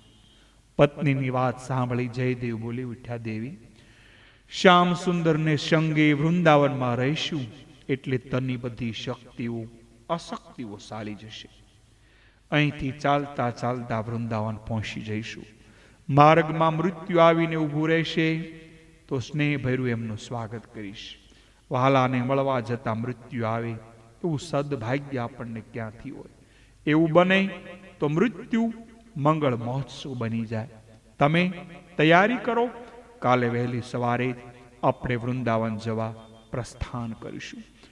સવારે સ્નાન સંધ્યા આદિ નિત્યક્રમ આટોપી રાધા કૃષ્ણની પ્રતિમા સાથે બંને જણા હવે ચાલી નીકળ્યા. જ્યારથી વૃંદાવન જવાનો વિચાર કર્યો ત્યારથી જયદેવના રોમે રોમમાં નવી ચેતના વ્યાપી ગઈ. મન ઉત્સાહપૂર્વક રહેતું હોવાથી તનનો થાક જણાતો ન હતો. લાકડીને ટેકે ટેકે પત્ની પદ્માવતી સાથે જયદેવ વૃંદાવનનો માર્ગ કાપવા લાગ્યા. સાથે લીધેલી રાધા કૃષ્ણ ભગવાનની પ્રતિમા પરવરિશ પ્રાણને પેઠે બંને જણા કરતા હતા. માર્ગમાં માત્ર યાત્રિક તરીકે જયદેવ પોતાના પરિચય આપતા હતા. યુવરાજ પાસે ગીત ગોવિંદના રચયિતા વિખ્યાત કવિ જયદેવ તરીકે એકવાર ઓળખાણ આપી હતી. એને લીધે માયાના સંજામાં પોતે ફસાઈ ગયા. એ પ્રસંગ અત્યારે એમના સ્મૃતિપટ પર તાજો જ હતો. વૃંદાવનની ભૂમિ પર પગ મૂકતા જ જયદેવ ભાવ વિભોર બની ગયા. શ્રી કૃષ્ણ પ્રેમમાં અંગે અંગ પુલકિત થઈ ગયા. મધુવનમાં પગ મૂકતા જ જયદેવ સમક્ષ કૃષ્ણ ભગવાનની બાળ લીલામાં તાજી થવા લાગી. આગળ ચાલતા ચાલતા એક સુંદર કંદમ વૃક્ષ દીઠું. જયદેવ તો એ વૃક્ષની સાયામાં પહેલો મુકામ કર્યું. કંદમની એક ડાળી તરફ હાથ લંબાવી પત્નીનું ધ્યાન ખેંચતા જયદેવ બોલ્યા, દેવી, આ ડાળી ઉપર ઝૂલો બાંધ્યો હતો તો શ્યામ સુંદરને ઝૂલાવવાની કેવી મજા આવત, પણ અહીં વનમાં ઝૂલો લાવવો ક્યાંથી? શ્યામ સુંદર કઈ નંદરાજાને ઘરેથી હિંડોળો ઉઠાવીને લાવીને બાંધતો ન હતો. કાનુડાને હિંડોળે ઝૂલાવવા ગોપ ગોપીઓ વનમાં વેલીઓને ગૂંથી સરસ મજાનો ઝૂલો બનાવતી હતી. એ હિંડોળો કાનકુંવરને ઝૂલાવતા એમના અંતરે અનેરો આનંદ આવતો હતો. અને કોડીના કાનકુંવરને આવું આનંદ નંદ રાજાના ઘરે સોનાના હિંડોળે હિંચકા પર નહોતો એમને આવતો. દેવી, આપણે બંને મળી અહીં વેલાને ગૂંથી સરસ મજાનો હિંડોળો બનાવી દઈએ અને આપણા કાનકુંવરને હૈયાના જાજા હેતથી એમને ઝુલાવીએ. પદ્માવતીએ પતિ આજ્ઞાને સહર્ષ શિરે સડાવી. આજુબાજુથી એ થોડાક સ્વાદિષ્ટ ફળો વીણી લાવી વેલાઓને વૃંદાવનના વનોમાં કોઈ શુમાર નહોતો. રાધા કૃષ્ણની પ્રતિમાને ફળનું નૈવેદ્ય ધરાવી બંને જણાએ પ્રભુની પ્રસાદી તરીકે ફળાહાર કર્યા. પછી ઝૂલો બનાવવાના કાર્યમાં બંને એકાગ્ર બની ગયા. ઝૂલો તૈયાર થઈ ગયો એટલે કંદમની એક નીચી ડાળીએ બાંધી દીધો. ઝૂલો તૈયાર થઈ ગયો એટલે કંદમની એક નીચી ડાળીએ બાંધી દીધો. એ ઝૂલામાં શ્રી કૃષ્ણની પ્રતિમાને પધરાવી ઝૂલાની એક દોરી પોતાના હાથમાં લઈ લીધી, બીજી પદ્માવતીના હાથમાં સોંપી પ્રભુને ઝુલાવતા ઝુલાવતા જયદેવ મધુર સ્વર ગાવા લાગ્યા. શ્યામ ઝૂલે મધુવનની માય, હિંડોળે શ્યામ ઝૂલે મધુવનની માય. યમુના કાંઠે ફૂલ હિંડોળે બાંધ્યો એક ડાળ, ઝરમર ઝરમર મેહુલો વર્ષો, વીજળડીના સે ચમકાર, રેશમ દોરી હાથમાં ઝાલી, પ્રેમે ઝુલાવે વ્રજની નાર, હસ્તે વદને વાલા ઝૂલે પુનિતના હૈયાના હાર. વૃંદાવનમાં વસ્યા પછી તો જયદેવ ને પદ્માવતીની આખી દુનિયામાં જ બદલાઈ ગઈ. બંને જણા મળીને ભક્તિમાં, કૃષ્ણ ભક્તિમાં નિત્ય નવી નવી લીલાઓની યોજના કરતા, શ્રી કૃષ્ણને લાડ લડાવતા. એમના અંતરે અનેરો આનંદ આવતો. ભક્ત જયદેવને અહીં જરાય થાક વર્તાતો ન હતો. વૃંદાવનના પુનીત વાતાવરણમાં, અહીંની સ્વચ્છ આબોહવામાં એ તો અનોખી તાજગી અનુભવતા હતા. ગીત ગોવિંદના શ્લોકો પ્રભુની પ્રતિમા સમક્ષ જયદેવ જ્યારે જ્યારે ગાતા ત્યારે ચારેય બાજુ ભક્તિનું સઘન આબોહવા જામી હતી. અંતકાળે ભક્ત જયદેવનો દેહ પોતાના વતનમાં, ગામમાં પડ્યો કે વૃંદાવનમાં પડ્યો એ અંગે કોઈ આધારભૂત માહિતી મને મળી નથી. પરંતુ એમના ગામમાં ભક્ત જયદેવ સ્વામીની સ્મૃતિ દીર્ઘકાળ સુધી જળવાઈ રહે એ હેતુથી ગામ લોકોએ એક વિશાળ મંદિર એમના સ્મારક તરીકે બાંધાવ્યું છે, જે આજે મોજૂદ છે. એમની પુનિત સ્મૃતિમાં આ મંદિર પાસે દર વર્ષે માક્ષર સુદ પડવાને દિવસે વિશાળ મેળો ભરાય છે. આ મેળામાં ભાગ લેવા આજુબાજુના ગામોમાંથી હજારો લોકો ભક્તિ ભાવે ઉમટે છે. એટલા માટે વાલા મિત્રો, તમે પણ જ્યારે ટાઈમ મળે, જ્યારે સમય મળે ત્યારે અહીં એકવાર અવશ્ય પધારજો. અને અહીંયા આપણે ભગવાનના મહાન ભક્ત જયદેવ સ્વામી, એમના ચરિત્ર, એમની જીવનગાથા, એમની યશોગાથા મેં પૂર્ણ કરી. પણ હું આપનો બાળક છું, વધારે કંઈ જાણતો ન હોઉં, પણ મારી બોલવાની અશુદ્ધતાથી કોઈ પણને દુઃખ લાગ્યું હોય, કોઈને માઠું લાગ્યું હોય, તો આપનો બાળક જાણી, આપનો દાસાનું દાસ જાણી આપના મુકેશને ક્ષમા આપજો. બસ આપ સર્વના ચરણમાં મારા ભાવ અને હૃદયથી મારા પ્રણામ. જય શ્રી કૃષ્ણ.